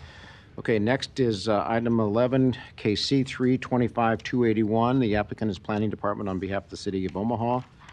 The request is approval of the El Toro Plaza TIF redevelopment project plan, location of 2405 Z Street. Don? Yeah, good afternoon, Don Seaton, Omaha City Planning Department. This is a mixed-use office light industrial development located on a vacant 5-acre parcel in South Omaha. Property's been a bit of an eyesore for quite a long time, but the current owners have demolished some bedraggled, abandoned buildings and have done a nice job of cleaning up the site. They are proposing a new 1-story office, warehouse, light industrial building, about 32,000 square feet in size. They're expecting tenants to include quite a few construction contractors, along with some light assembly and warehousing uses, and then, of course, the office uses that are incorporated into the building. The project is supported with a $5 million NSORG grant from the state. The developer is El Toro Plaza, LLC. It's managed by Ryan Sell. This project represents an investment of about $10.3 million in the neighborhood. The TIF support for the project is $867,358. This project meets the required criteria of the TIF program. It's been approved by the TIF committee. It's an appropriate land use for the area. Should bring some employment and really clean up a badly underused site. We ask for your support. Thank you, Don. Okay, are there any proponents that wish to speak to this, please? Good afternoon. My name is Jack Suter. Address is 1601 Dodge Street in Omaha. Here on behalf of the owner, El Toro Plaza LLC, and also have here with me Ryan Sell, who's part of the development team. Ryan also served as Omaha firefighter for about 30 years as well. So we're extremely happy to be working with Ryan, and really think this project will be great to revitalize an area of South Omaha that really needed it, and think that this will be, just a perfect project for TIF. It is in a 20-year, extremely blighted area, and I'm happy to answer any questions that you may have. Yeah, no, it certainly will be an enhancement to that neighborhood, so, yeah, it's a good project. And you're right, it is a perfect TIF project, I think. Thank you. Any Thank other you. proponents that wish to speak on this? Any opponents? Seeing none, I'll close the public hearing. Eric? Yeah, so you've seen different components of this project with plating and zoning items previously. Obviously, a good project for the area, as mentioned. So staff recommends approval. Thank you. Okay. Do I have a motion? Motion to approve. Second. Have a motion and a second. Kathy, please record the vote. Morris, Yes. Rosacker, Yes. Sotolongo, Yes. Moore. Yes. Rupert. Mr. Chair, Yes. approved 6-0. Thank you. Next is item 12, KC 325-235. The applicant is Planning Department on behalf of the City of Omaha. The request is approval of the Conestoga Collection TIF redevelopment project plan, location of 2415 Florence Boulevard. Hi, good afternoon, Don Seaton, Omaha City Planning Department. The Conestoga Collection is a residential infill redevelopment project in North Omaha, located at the corner of Florence Boulevard and Lake Street.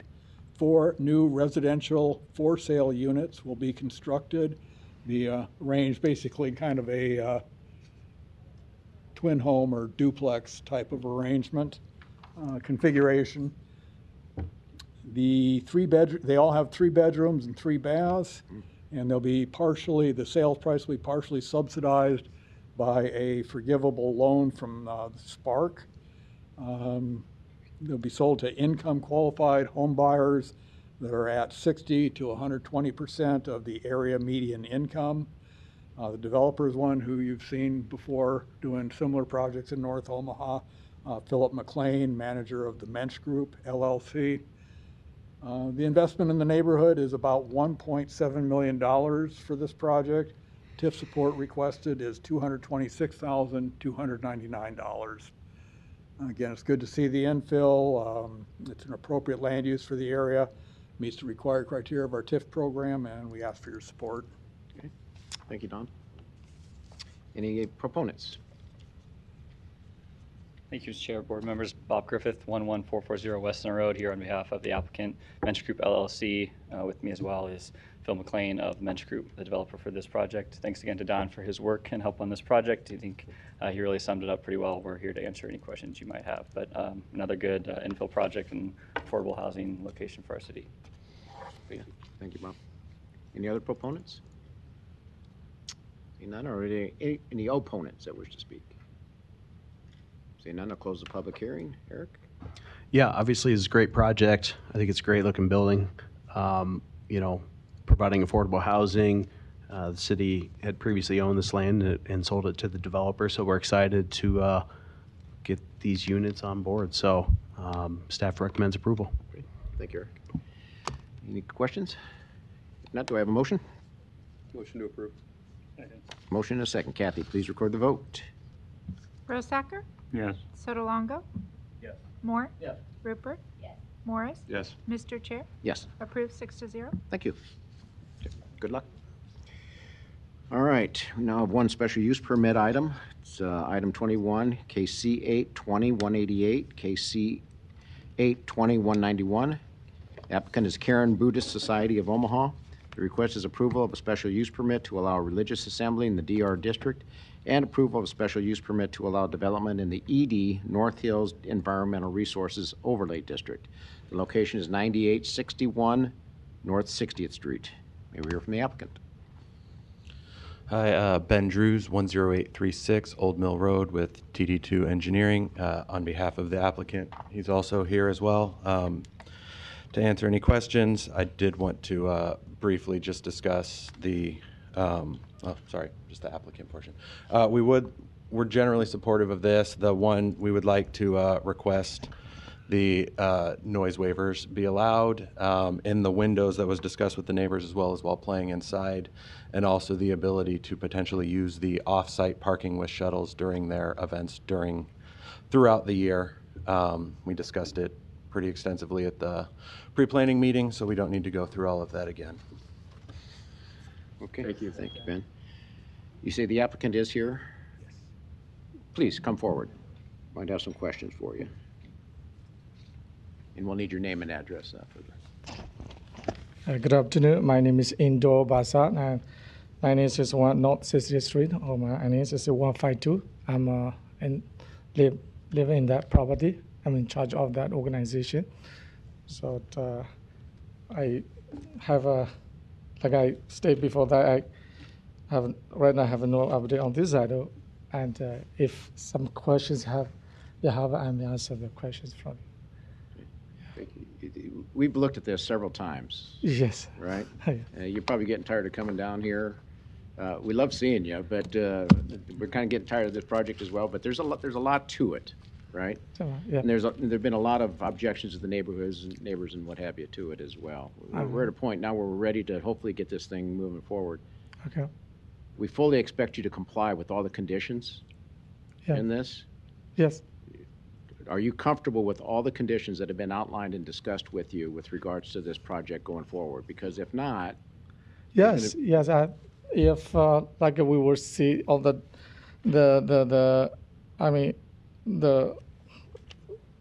we discussed everything, that I think we can go okay with that. Okay. There's an operative word in there that you said, we think we can. Okay. We can't accept we think. We expect you to comply with all of the items. We can comply. Yeah. Okay. Yeah. All right. I wish you luck with it, obviously, but this is important to the neighborhood and that whole thing, right? Yes. So, yes. Sure. Yes.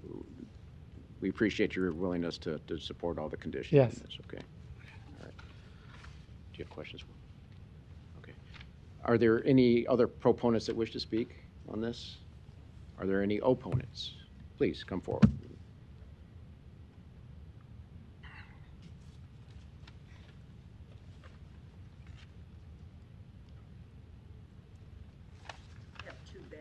Okay. I can relate. And please, your name and address for the record. Hello. I'm so short I can't see all of you back there behind the screen, but my name is Valerie Cook, C-O-O-K. I live at 6006 Rainwood Road, Omaha, Nebraska, 68152-1624. I am approximately a block and a half from the property where the activities would occur for this particular special use permit. My husband and I have lived there for a little over 44 and a half years. The reason we moved to that area at that time, 44 or so years ago, was because it was a nice, quiet, residential and farm or agricultural area outside the city limits with lots of beautiful trees, some of which have blown down in the storms that we've had over the past couple years. But at the time, we knew we had to follow certain zoning rules and regulations, and because it was a special environmental district and overlay, we were told we could only remove the number of trees that needed to be removed for our house at that time, and I don't think that's changed. And this, I have to say, since 2018, this has been going on for the special use permit. Up to this point in time, I think some of the things that were done on the property in question have not gone along with permits, but I can't speak to all that. I'm not one of those people that does permits. But I have to say this past summer was one of the most quiet summers we've had since 2018 because the Karen group has been told not to have ceremonies, and they didn't have ceremonies, and it was quite pleasant not to have drums or gongs or bells. I've looked at their operations plan that they put out, and I'm concerned about the number of days that they will be having their ceremonies. I think they've added some, more than the ones they've had in the past. If I look at the numbers of events that they would have 4 times during the year, usually those have been 2 days in a row, not just one. And then a special ceremony that they would have in August, and if I look at that as being 1 or 2 days, and another special event that they would have in June every 3 years with up to 250 attendees. And they also said in their operational statement that they would be practicing 2 days in the week prior to these events, and that in the summertime they would possibly have 5 days per week. They would be doing practicing with their musical instruments. It said indoors. That's not happened in the past, so I'm not counting on that. If we looked at the summer months of June, July, and August, if they were practicing 5 days per week for 4 weeks each of those months, I added all those up, and that would be about 82 days per year, possibly, that there would be ceremonies or practicing going on with instruments that have been very loud in the past. Some of these dates, the weekend ceremony dates that they gave for the different months during the year would be from 10 a.m. to 3 p.m. The practice times during the summer sessions would be from 5 p.m. to 8 p.m. If they do outdoor practicing, in the past it's been very, very loud and not very comfortable for the rest of us to be outdoors in the summertime. The other things that I was concerned about in their operations statement, they had on there that they were going to add on a 470 square foot restroom or bathroom area. And since where we live, everything is on septic tank out there, we don't have city sewer. I'm kind of concerned about how that's going to take place because, you know, I live in a 2-bathroom house and we have a lot of space that is taken up by our septic system just for that. Anyway, those are some of my concerns, I guess. All of these things seem to go all the way back to when the property was purchased by this particular group. My understanding at the time was that Berkshire Hathaway, who sold the property to them, told them they could do anything they wanted to because it was property that was outside the city limits. And, you know, we look at it as a residential area, not an area where all these activities would be taking place to upset the peace and quiet of the rest of us who live in the neighborhood. And I guess that's pretty much what I have to say. A friend brought me, actually, who lives across the street from the property in question. Great, thank you, Valerie. Thank you. Okay, Anything? any other opponents? You can't leave us sit that long. No. Crystal Vaughn, 9804 North 60th Street. I'm directly across the street from the Korean Buddhist Indo, I should say, the Indo's home. I spoke at the last meeting just a little bit. The main things I'm worried about, the sound study that was held a month ago, it should be null and void. And my only reasoning to that is I was not on the property. It sounded like one drum was going off.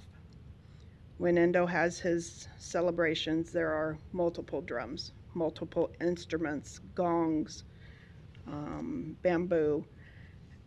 And there's not 180 people at these ceremonies communicating with each other, talking over the drums. That was not involved in the sound study, so we didn't get an accurate reading on that one. Sorry to interrupt you. How do you know that, though? Because you said you weren't there. I wasn't on their property. I was in front of their property. I was in my home. Okay, sorry. My yard. I misunderstood you. I wasn't on his property during the sound study, so I didn't witness how many drums were actually played. It's not the children playing the drums either. I wanted to clarify that. They may be playing at some point, but these are drums going very... It's not a child playing the drums. I'll just put it that way. It's not their capability, I don't believe, can do that. The allowed events per the city board meeting, Endo did inform us 2 weeks ago. He walked down, I was outside working, and asked if it was okay if he had a celebration. We don't have the right to say no. The city said no. The board said no. And no parking on the grass in the back pasture as well. They did have an event 2 weeks ago. 360 days of peace and quiet is what I was told by TD2. I can't remember the gentleman's name. It's not 360 days a year that we have the peace and quiet of the neighborhood. It's like she added up well over 60 to 80 days that they do their event, not their events, their practices. Never in the last 7 years that they've lived there has it been 10 to 3. I hope it improves to that point. With their drumming inside, it is more enjoyable to be outside during their event 2 weeks ago with their drumming inside. It is more, I don't know the word to put it. So assuming that they can comply with the 10 to 3, are you okay with that? If the drumming is inside. If it's outside, that's the variance they're asking for the decibel difference from, I understand the interstate overpowers, or the interstate is already over and above what the decibel level. So it makes it hard for the noise study. But they're asking for variance up to 98 decibels from 10 to 3.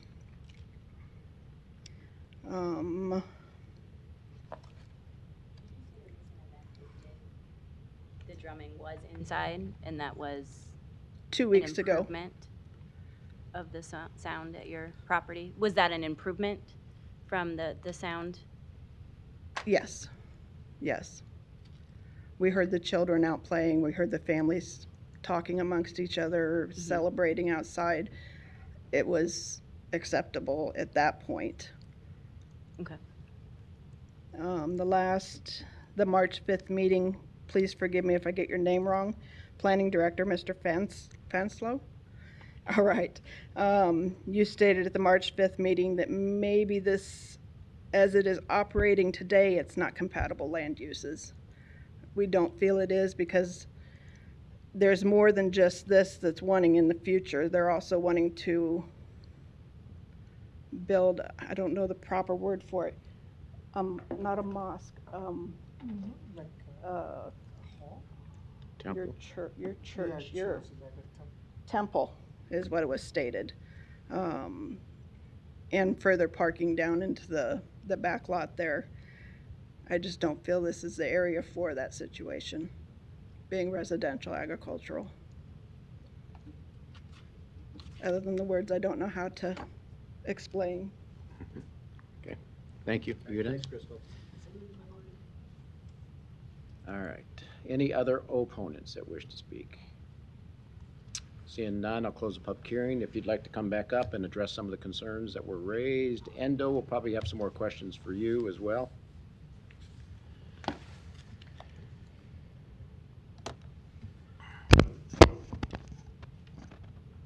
Ben Drews, 10836 Old Mill Road. I guess any specific questions I can answer. I didn't do the noise study. We hired an outside, Endo hired a consultant that did that. I don't know the exact drumming, the methodology that was used there to do that. I do know they did the inside study. They did that on the building up above. Inside study of what? They did drumming both inside and outside the building. So noise levels within, inside? Yes, and that was done within this building here. Endo just told me that before the meeting. That was where that was done, and then the other drumming was done when they did it out here, but I don't know. Maybe Endo can give better explanation on that portion of it. What was involved there? Yeah. So Endo, yeah, that's a big question. My name is Endo. Let me kind of finish here. Is that sound study? Okay, so tell us when it was done, who you hired. Did the city look at the sound study, by the way? Yes. We got, okay, it's part of it. So, I'm sorry. We received it. You received it, okay. Looked at it. We weren't a part of it. Right. So what time of day did you do it? How did you do? What was the parameters that you gave the company that did the study? And Sorry, I forgot the date. I think in June or something like that. We give them a group of probably the drum that we play in the group, one group, and with the 3 drums, and one we call and like that, and which is a puzzle we normally play that one. Yeah, one group of our band, let's say a band with the young people that time, and when that sound people coming, I don't know the company because they have the connection with that. They come to my property, and so we try to do it inside and outside both the drum, and they told us playing as a lot as possible, and we playing.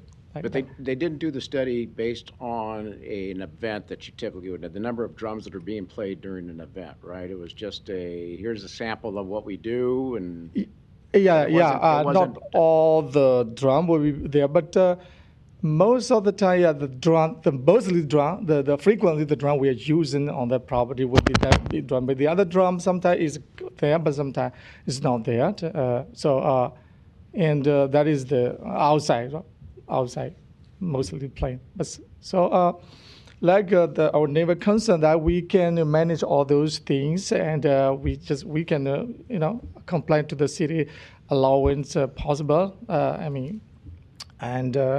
Inside we're going to play inside, and we can reduce the sound. But the last time, like Mr.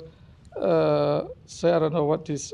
I forgot. She said that the last time, like hear the sound, like 2 weeks ago, he said that some people gathered to me and we don't play any, nothing plays the sound. Me, she heard some people talking, me, some people open the, inside, we open some small sound, lovely sound that she may heard that we not play any, the sound that we say, the drum, we not play any drum like that. And then we want to know how this is, without play anything, how could it, people talking, how much it will be heard from the outside.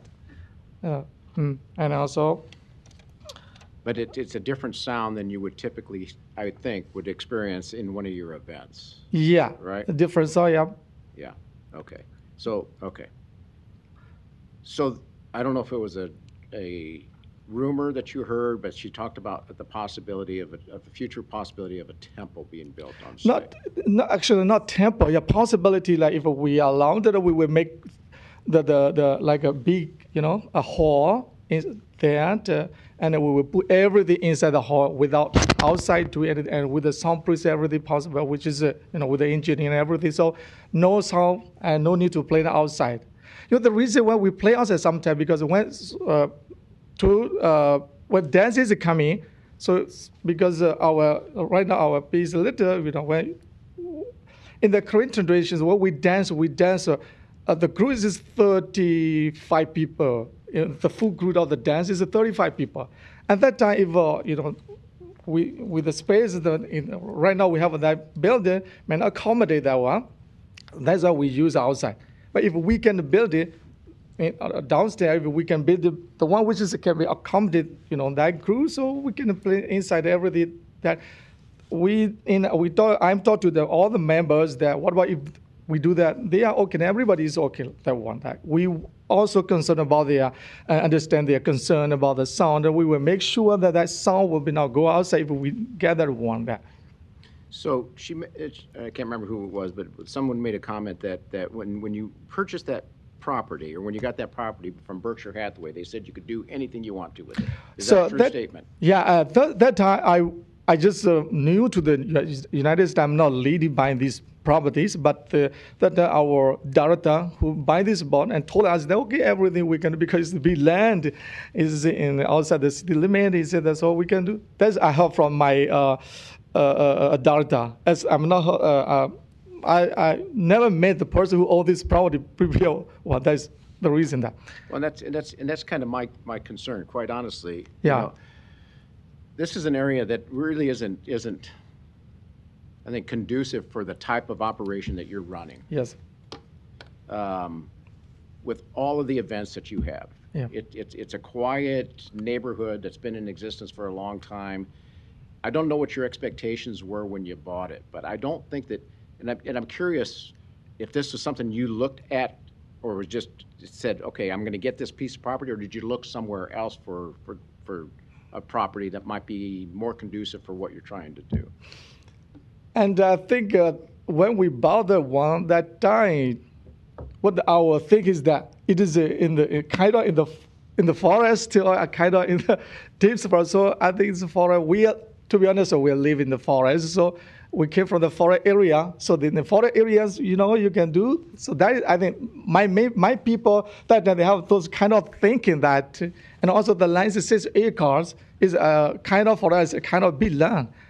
And that is the reason that, and that time they were told, okay, that's the property, you can use your property, United States. And like I said before, we don't know the rules, anything is there, and we don't know what is the DR zone, what is ED zone. Only Lennon are trying to search these to understand this DR zone, what kind of DR. We even never heard about the zoning because it's not. To be honest, this is honest. And that's kind of to my point then. So you brought the property kind of just thinking, okay, this would be great. We think we can do, whatever we need to do with it. But you probably didn't, because you probably didn't know better, I'm guessing, right? You didn't look into, okay, what do we really want to do, and what's the environment that we're operating within? I'm looking at the map here, and you say the forest. Yeah, there's a lot of trees. There's a lot of houses too. Yes. In there, right? Which isn't usually conducive for that type of the events that you have, particularly. What you're doing as a religious assembly is great, but what the events that you're having is not really conducive for that. So I got a little problem with it. Okay. a little problem with it. And one of the conditions here, you said you can comply with, is you got to hold these events, the drumming, inside between 10 and 3. Yeah. No waivers from that. Can you do that? 10 to 3 10 to 3. inside. Inside. We can do so. You can. We can. Well, we're not specifying 10 to 3. If it's inside and it complies, Well, they're what- asking for a waiver outside from 10 to 3. You have a condition in your Yeah, recommendation, but it's don't you?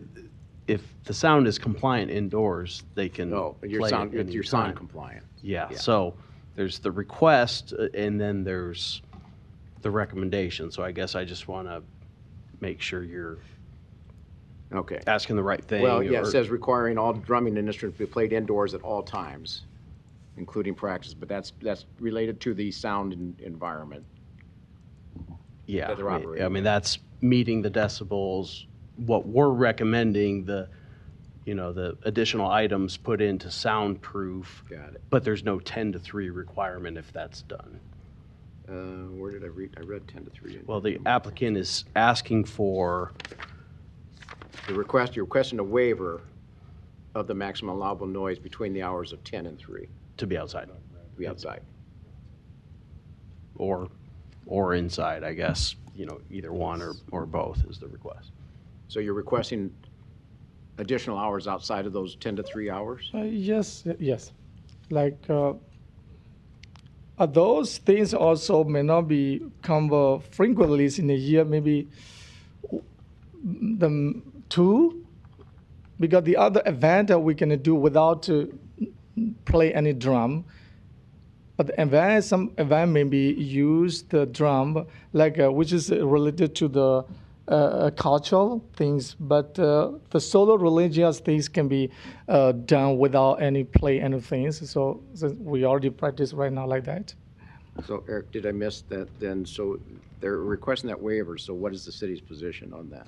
The city does not support any sound waiver. So the solution to that, based on their study, is all the drumming to occur indoors with the soundproofing that would bring it down to an acceptable decibel level. So that is where the city stands. Obviously, there's a low decibel reading based on, the surrounding properties in the DR zoning, the residential nature of this area. So the city's recommendation is to comply with the sound, which means all the drumming always is indoors with the soundproofing as well.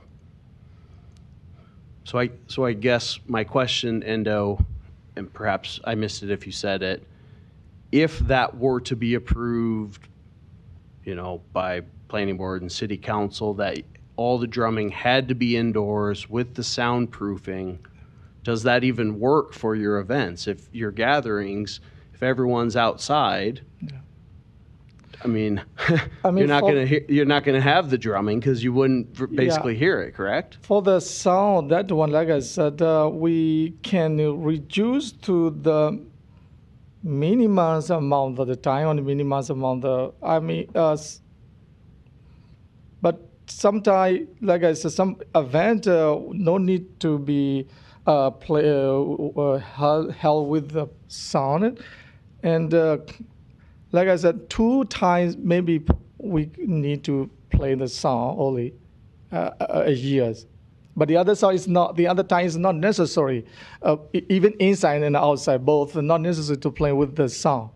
But right now, like we don't know anything. Okay, every time we say we do the sound and open the, the box or something like that. But if the city tell us like that, we will have to comply with the cities. Then we will reduce. We will manage the sound. We will manage the, instrument that's coming to there.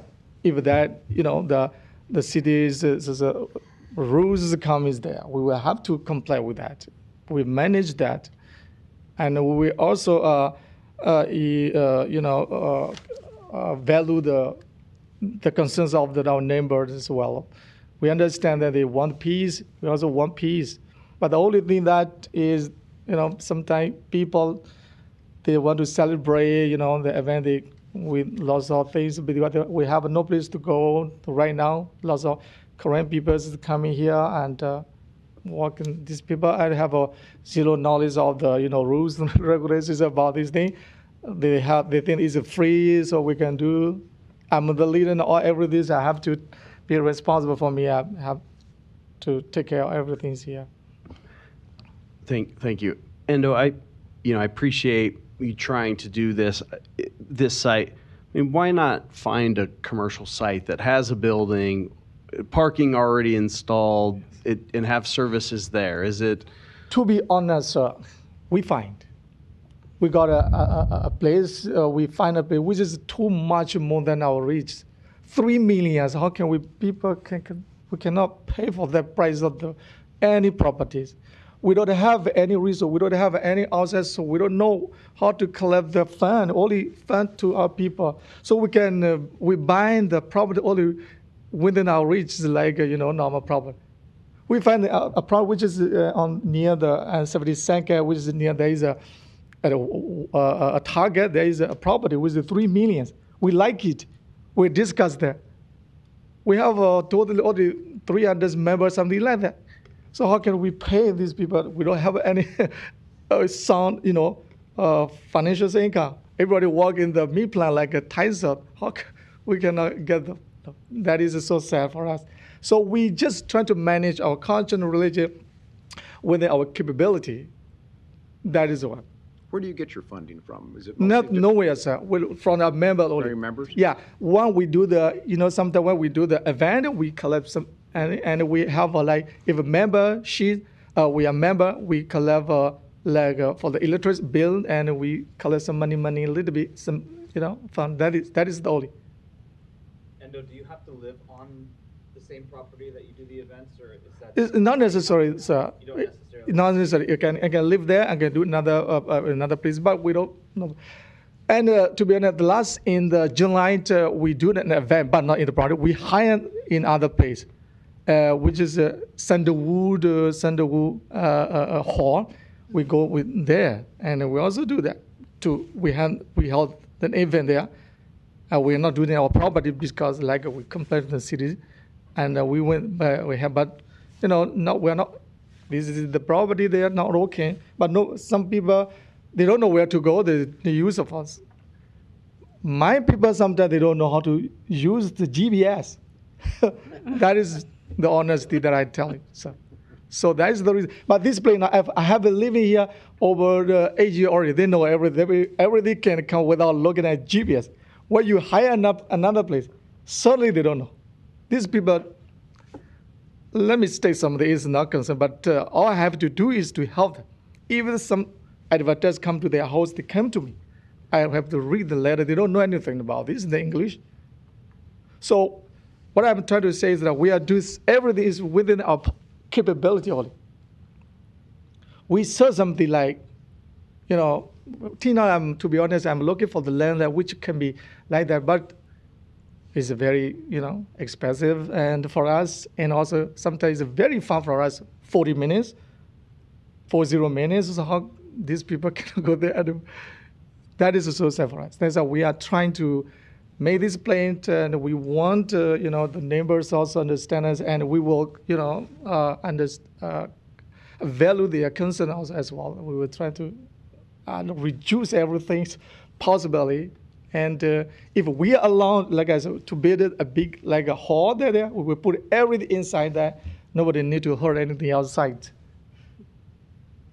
The only problem is that we do everything within only our capability. We cannot pay more than $1 million, $2 million. I found a place. And the last time, some people saw, they say, I look at a place with a cinemas, like a commercials, but it's 1.5 million.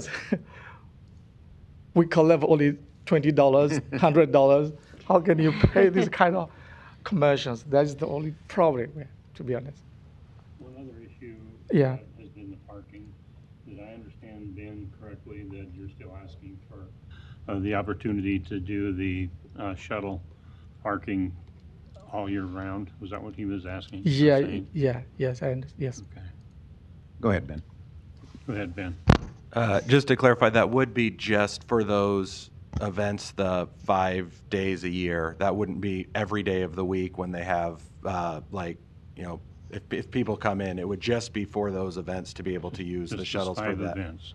Yes, and then they have because they'll have, I believe it's 45 parking stalls is the latest number, that for most of those smaller gatherings where people come, there's plenty of parking on site for that.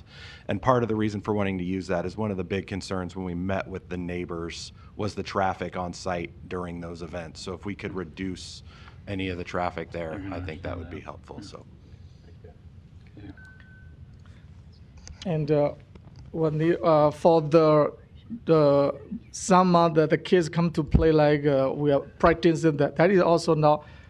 It will not be every year. Sometimes it's not 5 days a week. It's only in the summertime when we have that the kids have a time. When the school is open, we don't have a time. These kids doesn't have a time to come to. But only on Saturday, Sunday they will come practice the evening time.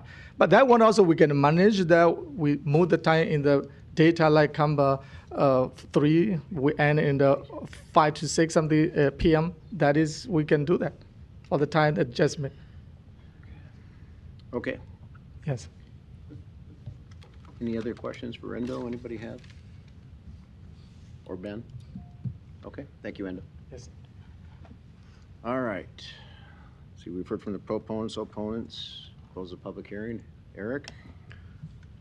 Yeah, so obviously I had already stated where the city stands regarding the noise and mitigation, so that the drumming and those activities are always within indoors, along with the soundproofing that would bring it to an acceptable level so that is code compliant. There is a waiver of street yard landscaping that we are supportive of based on the terrain and some of the challenges with that. So that would be a waiver from the Zoning Board of Appeals that we do request, or that we do support. But that is the only waiver. Obviously, we've had a lot of discussion. If you have questions of what's being requested, there's the sound waiver they're requesting to be outdoors for the 5 events, limiting to those 10 to 3 hours, but then also requesting a full-time waiver of the sound indoor without the soundproofing, because it gets up to about 68 decibels is what the noise study portrayed. And then Dave and Ben there had a brief discussion about the shuttle parking. We believe that the shuttle parking should only be utilized on the larger event that's held once every approximately 3 years. If you're not able to have your services and don't have enough parking on site, provide more parking. So that's where the city stands. Obviously, we don't want cars parked on 60th Street or blocking the driveway. Obviously, that would be an unsafe situation, but that's where the city stands. So, obviously, we do have a recommendation of support. I don't know, based on what the city is recommending with the drums needing to be indoors, if that's acceptable or not. But yeah, obviously it's stretching the limits of probably what should be held in this area and the surrounding residential properties. So I don't know if the board has questions or further discussion. I can read the city's recommendation report and we can continue to discuss. Yeah. So the one big event for the shuttle parking, but we don't want parking on 60th Street. We don't want parking, so we're going to have people walking. Is that sidewalks down there? I didn't think there was. Oh, there's no sidewalks. People aren't going to. And I don't want people and walking for the on. 5 events that they're talking about to reduce traffic, to reduce safety, would we be able to add that in? I'm asking because I feel a little bit more in favor of doing something with the shuttles, but and I get both sides of it, but I think we're going to still have a kind of a parking mess down there.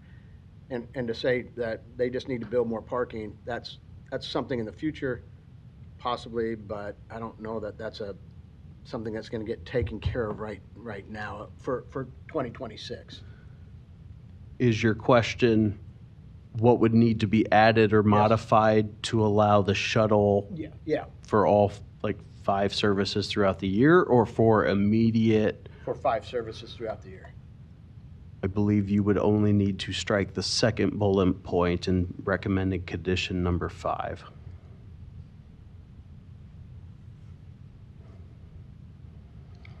That's the only area in the conditions that talks about the shuttling. But then, if we strike that, are they able to do it all the time?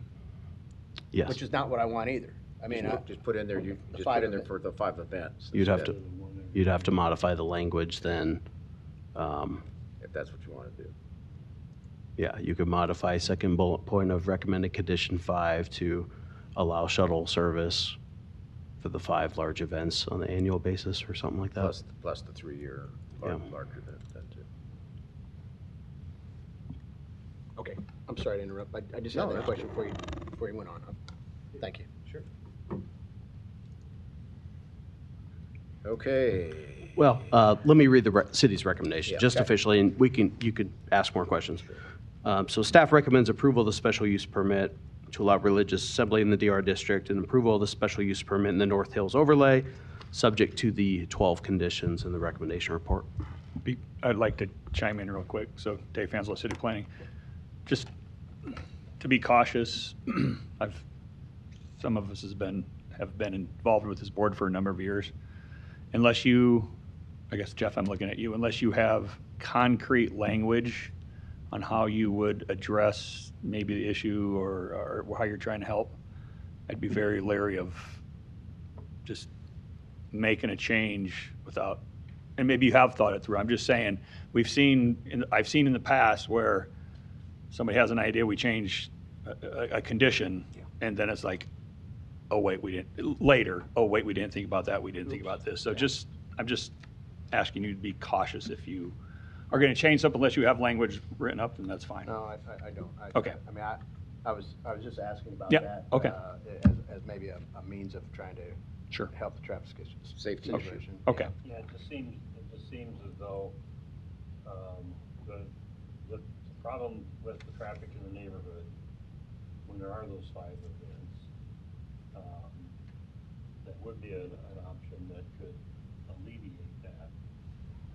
Otherwise, we're saying, no, you can't do that except for once every 3 years, then we're gonna have issues for those 5 events. That's kind of what I was thinking. There's not enough parking on site. Right. So it's a program issue for them. Right. Okay, you had your recommendation, right? Okay. Any other questions, anything you want to talk about?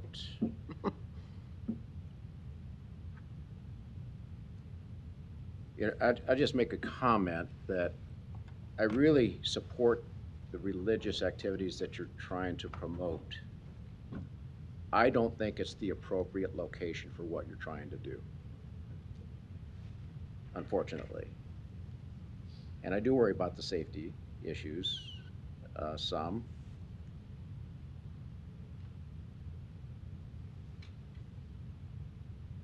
And I don't want to obstruct what you're trying to do within your religious ceremonies, but I just don't think it's the appropriate location again. But that's just me. There's a lot of conditions in here. There's going to be a lot of monitoring. I don't want the city to have to come out and monitor the activities, you know, because there's a lot of conditions in here that need to be met. And if we get noise complaints or complaints, what's going to happen then?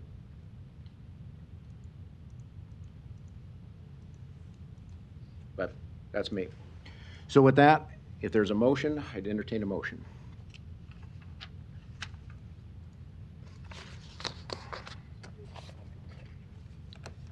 I don't know the language that I should use. You know, that's acceptable to the city or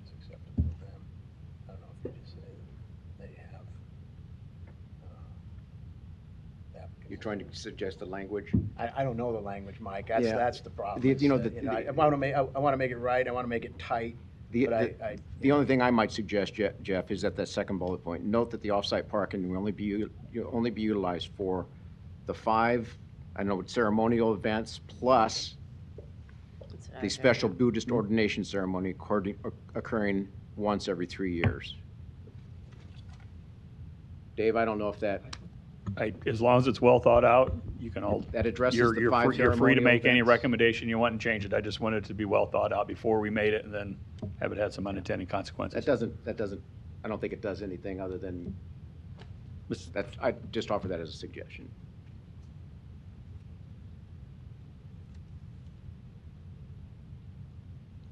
What do you should put to? I was putting here. Because the other number 2, it says that must cease operation. Why they keep saying number 2? Are they The saying second 2? bullet.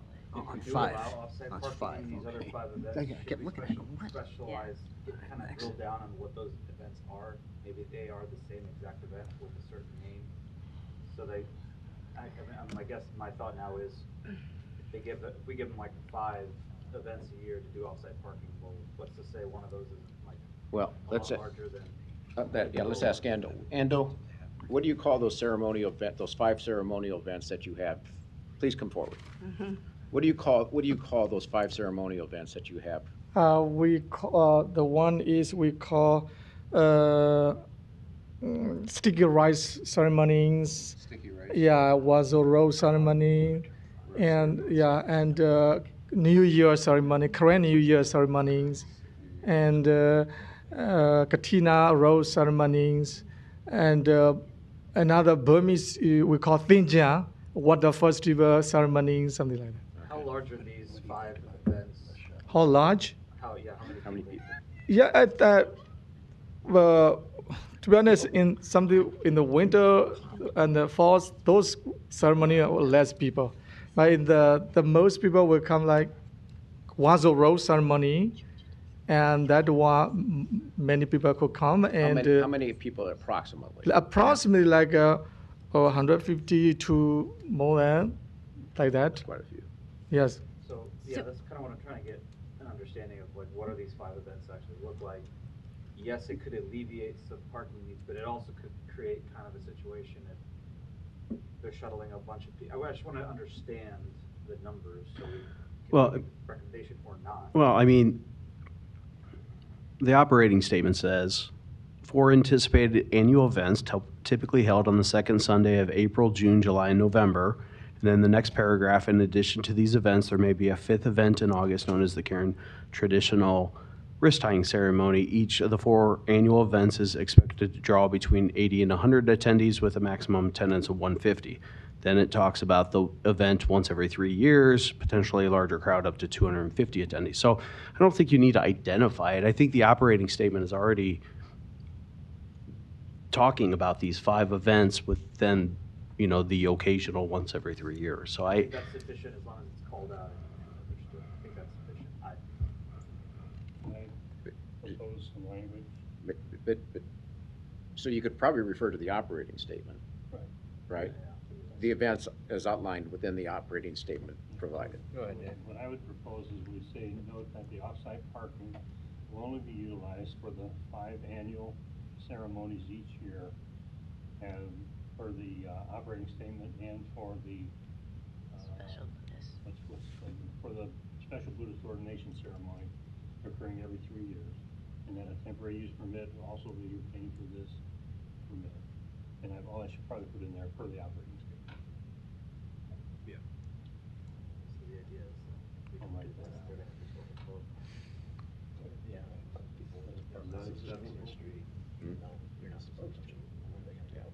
Or they're going to be walking. Yeah. Maybe And that's the bigger issue. Yeah, we just had a sidebar here, but I totally agree with what the recommendation is, and I would support that. But it's not really addressing the underlying noise issue either. No, and I think we're just coming from, it's a safety issue. Yeah, I know. It's safer to shuttle than have people walking along the side of the road. So it wasn't addressing the noise at all. But the recommendations, if we approve, that are in the report, aren't allowing the drumming to occur outside of a building, Correct, it's staying inside. which also asks for the building to be Yeah, provided noise blocking materials. yeah. Again, it's my gut feeling, just Yeah, just knowing how big these groups can be, and that noise study is not, I think you can use that noise study because you don't know what those events are gonna sound like, but I just don't see them being able to comply, and I don't want the city to go out and have to manage and monitor, and, we're gonna get complaints. I hope we don't. But it's just not it's just not the right location for what that they're trying to do with this. Unless Well, they we- modify the existing site in a way that would, essentially building onto the You site. could Well, we put a kinda nice gotta- we building. gotta deal with what we got right You now, got the, though. you got the real estate to do it. Yeah, but this is right now. But you gotta contain that noise. Well, it's staying inside. Yeah, but I mean, that's we- all we we can. hope. That's all we can ask for. We pass it, that's what they have to follow. If they don't, then we have a problem again. Hey, I mean, lem- is I'll- there a way let me- to let me- quickly shut this special use permit down immediately if there's proof that drumming and instruments are being played outdoors? The minute it happens, they lose the special use permit? No, No. has to go back to city council. For show cause hearing, city council. Oh, really? How So long it- does that process take, ish? We don't do it very often. I'm going to guess complaint, investigation, not in that timeline, a month, maybe. Whenever we could get it scheduled, I suppose. I mean, but the city was already approving this on the noise, right? I mean, we're keeping it inside. That was the recommendation report, is that we're approving it as long as they keep it inside. So the parking's a different. inside and and soundproofing. Inside and soundproof. The parking's a different issue, but I think we're trying to put it all as one thing, which it is, but we're approving keeping the sound inside. That's all we can do, or we deny this whole thing, but, Yeah. I don't know, that's where That's an option. Well, and we also have the clause of they need to come back a year from now, right? It's approved for a year. It would be after the certificate of occupancy or the issuance of the use permit. Sure. That would be a year. So it wouldn't be a year from now, because Correct. this Year would from still have to now. go to city council, Mhm. ZBA, construction, parking. I mean, it could be Sure. 2 or 3 years theoretically, But we depending on still how have long that. construction takes. As a pullback, potentially, after that is all put in place. The building that you drum in is not soundproofed yet, right? Yeah, not soundproof yet, yeah. How big is that building? 70 by 30 right now, 70 by 30. 70 by 30 feet. Feet. Yeah, 21. I don't know the square feet, 70 by 30 feet. Yeah, around like that. And let me say something. Now we also talk to each other in our group that we will reduce the sound as well as the outside drum also. Let the other event which we could play the sound that they will hire the outside. We will not.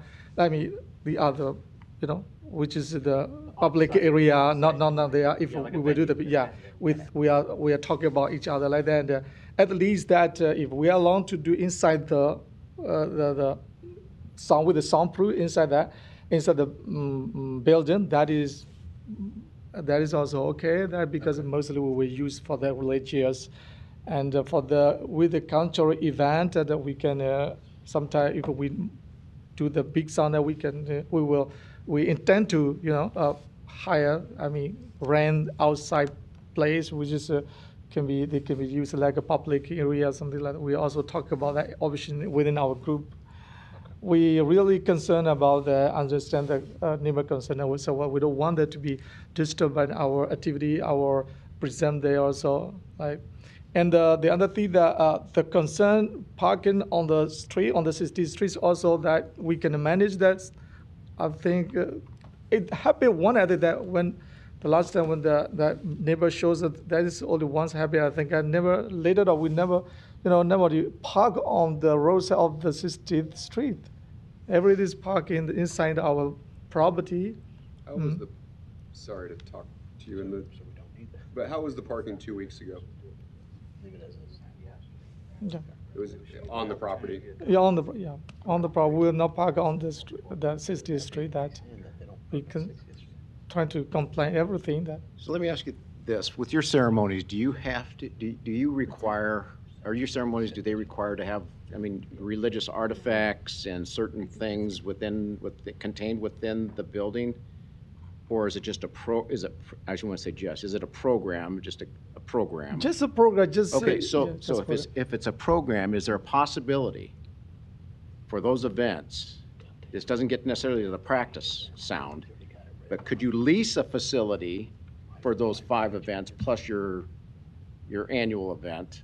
Could you lease it, not buy, but lease a facility to hold those ceremonies in? For the lease, every ceremony is not possible for us as well. And like I said, another thing that the other ceremony as a religious ceremony, some ceremony we cannot do outside of the place where the monks stayed. But like a cultural event, we can do outside of the property.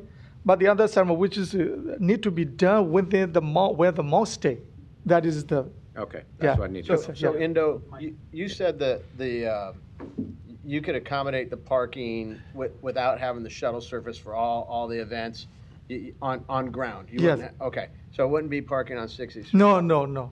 So I don't know if we need to change it then. No. Because I thought that was more than I No. thought that was more than one event. I thought that was Yeah. all big events. Since that they're I having. think even the last the neighbor showed us that, which is that one. I don't know when he happened. It could be happening in 2018 or 19, something like that. Since that, I never learned. Before you knew the rules. Yeah, I never learned that my people park on the roads and saying that. Okay. Till now. And also we keep like a security in front of our building and let the people come inside and never park there. Okay. Yeah. So I think he's good with the parking, he's good with Mhm. the sound as is. I think we keep him in compliance. Obviously, we're gonna have to reassess this in 12 months anyway, so. City recommendation. I would say keep it as is, and I think Jeff's good with it, I'm good with it. Can I ask, I've heard a few, for one thing, Endo, are you clear that you cannot park on the grass? Yes. Okay. Yes. Because I heard it happened. I just heard it happened. So, but you're clear as of today that you can not have cars parking on unpaved surfaces? Cannot. Unpaved. You can't pull Yeah, cars yeah, I understand. into your Yes. site Yeah, and park them yeah. on grass? Yeah. Okay. Yeah. You don't have paved parking on site yet, do you? It's small. Small. Yeah. So you're gonna have to do that fairly quickly. Yeah, but to say the city Alana, we're trying to doing everything which is compliant to the city code, and because the engineers do that. I don't understand anything like that. So they will, whatever necessary need to be done, we will do. I think we're on the same page. Yeah. Maybe. All right. I'm gonna Make a motion. present a motion. Motion to approve the special use permit to allow religious assembly in the DR district and approval of a special use permit to allow development in the ED Northern Hills Environmental Resources Overlay District, subject to the following 12 conditions in the report. Second. Okay, we have a motion and a second. Kathy, please record the vote. Sotolongo? Yes. Moore? Yes. Rupert? Yes. Morris? Yes. Rosacker? Yes. Mr. Chair? No. Approved, 5-1. Thank you. All right, thank you, good luck. Thank you. Thank you, Crystal and Valerie. All right, we have one last item here. Sorry to keep you here. I might- Circle back a couple times on that one. It's a little Okay, clear. good discussion. All right, next item is item 30, case C7-16227. Applicant is College of St. Mary. The request is approval of a major amendment to the conditional use permit to allow college and university facilities in the DR district. Portions of the property are located within the ACI 2 overlay district and the FF flood fringe overlay district. Location is 7000 Mercy Road. May we hear from the applicant? You been here all day? All day, sir. Thanks for hanging out with us. Thanks for letting us be here. Yeah. It's always interesting. Please, your name and address, please. I'm Chris Serwick. I'm the Director for Operations and Planning at the College of St. Mary. Okay. Appreciate, on behalf of the President Smith and our Chief Operating Officer Nate Newfind, appreciate the consideration and the time. Okay, thank you, guys. Gabby Ryan with Signworks, 4713 F Street, Omaha 68117. Okay, thank you, Gabby. Okay, so am I presenting or are you doing this? You. Me? Okay. We'll hear from you, and then we might have some questions. Well, so we're doing a big sign project for the campus. We're updating some very old and dilapidated signs. Chris came to Signworks to come up with a design that modernized the look for the school and also try to help people, not that it's a big campus, we know that, but there are still quite a few buildings, and we wanted to address traffic and, admissions, because the admissions building's kind of tucked away. So we put a plan together for almost 15 signs in total. Some are visible from Mercy and 72nd, and those are the ones we're here to talk about. Some are not visible from the streets, and I got that cleared with the planning or the permit department on which ones had to come to permitting and planning and zoning. So we're only here to talk about the ones, sorry, I can't see what I'm doing here, without stars. So A, C, N, M, and B. I think the only one that has a sticking point is B, because the code says the signs need to be 6 feet tall only. And my sign that I designed is 6 feet 8, but it's gorgeous. Is it still gorgeous if it's 6 feet? Well, it's not, because if I have to be 6 feet, I have to get rid of 6 inches, 8 inches, and then the logo's not there properly. Now, what I do want to show you is that today, because there's a big fancy board meeting tomorrow, we did get one installed. Zoom in for effect. That's 68 inches? This one is 6 foot 8, yes. Okay. Because it's not visible, so I don't have to have a sign permit for it. Oh. So there's our sign rules are crazy. Right? Debbie, we're still working on those. Who knows? We hired and you're asking for approval? Outside help. No, Dave and I go way back. We've grown up in this business together here. Okay, so this is how beautiful the sign is. Isn't it beautiful? Yes. Thank you. Lovely sign. Thank you. Anyway, so we're here just to ask for a waiver for the 6 foot 8, right? And can you show us where that's located one more time? Yes, and so this is kind of an interesting one. I personally do not think it's that visible to Mercy Road, because it is, and I'll come back, I didn't really give you my right presentation. I'm out of my mind, so tired from being here, but whatever. So here's Mercy. This is the Spellman Development Center. So we come in here, it's a beautiful street that comes down here to this roundabout.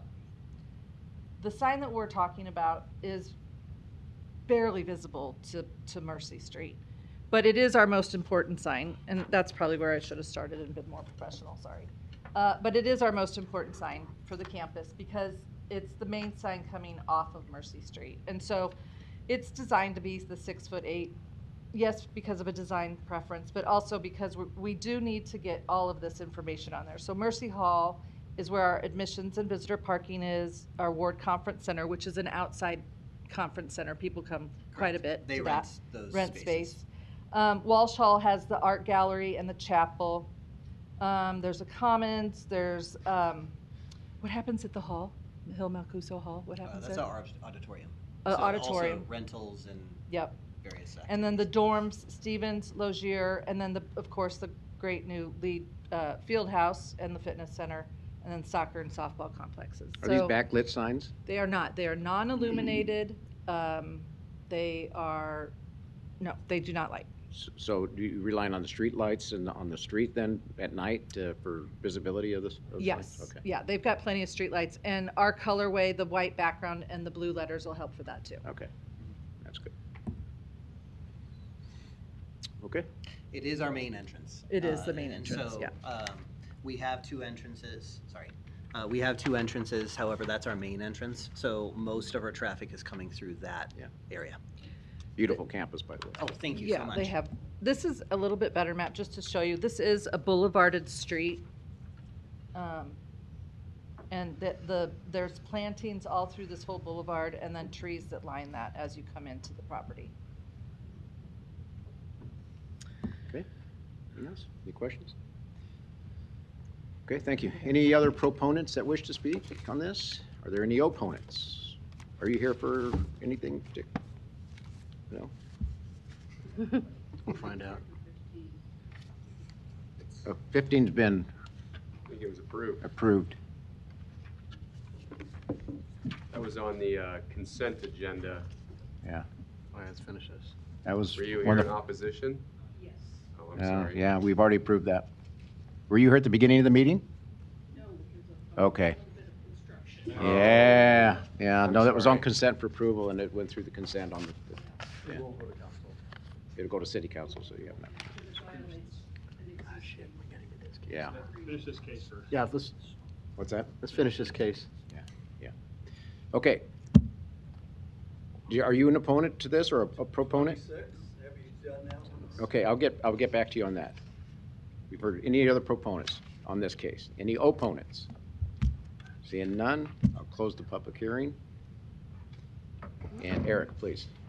All right, based on the location of sign B, city staff is acceptable to deleting condition number 2 and supporting the height of this sign. So staff recommends approval of the major amendment to the conditional use permit to college and university facilities in the DR district, subject to deletion of condition number 2 and approval of the other 4 conditions. Thank you. All right. Any other questions? Is there a motion? A motion to approve the major amendment to the conditional use permit to allow college and university facilities in the DR, subject to the 5 conditions in the recommendation report, except remove number 2. Delete number 2. Yep. Okay. You second? Okay. Okay. We have a motion and a second. Please record the vote. Moore? Yes. Rupert? Morris? Yes. Rosacker? Yes. Sotolongo? Yes. Mr. Chair? Yes. Approved 6-0. Good. They are Thank nice you. looking signs. Thank you very much. Thank you. Thank you so much. Thanks, Dave. Best Okay. signs I've ever seen. So, ma'am, your case has been heard, but you can go to city council when it gets on the city council agenda. Okay? Ma'am, are you here for, She's a reporter. oh, you're just hanging out? Taking notes, I see. All right. That was on consent at the beginning of the meeting. Yeah, you had to raise your hand and ask for hold off. I can, do you know what they're doing? Hey, the public hearing's not over yet. Yeah. It's not over yet. Okay, I haven't adjourned yet, so we need a motion to adjourn. No, first of all, I No. need a motion for the approval of the pre-meeting and post and regular meeting from October. Motion to approve the pre-meeting and the meeting minutes from October 2025. A motion and a second. Kathy, record the vote. Rupert? Morris? Yes. Rosacker? Yes. Sotolongo? Moore? Mr. Chair? Yes. Approved 6-0. Do I have a motion to adjourn? Motion adjourned. Roll call? Morris? Yes. Rosacker? Yes. Sotolongo? Moore? Rupert? Mr. Chair? Yes. Approved 6-0. Thank you.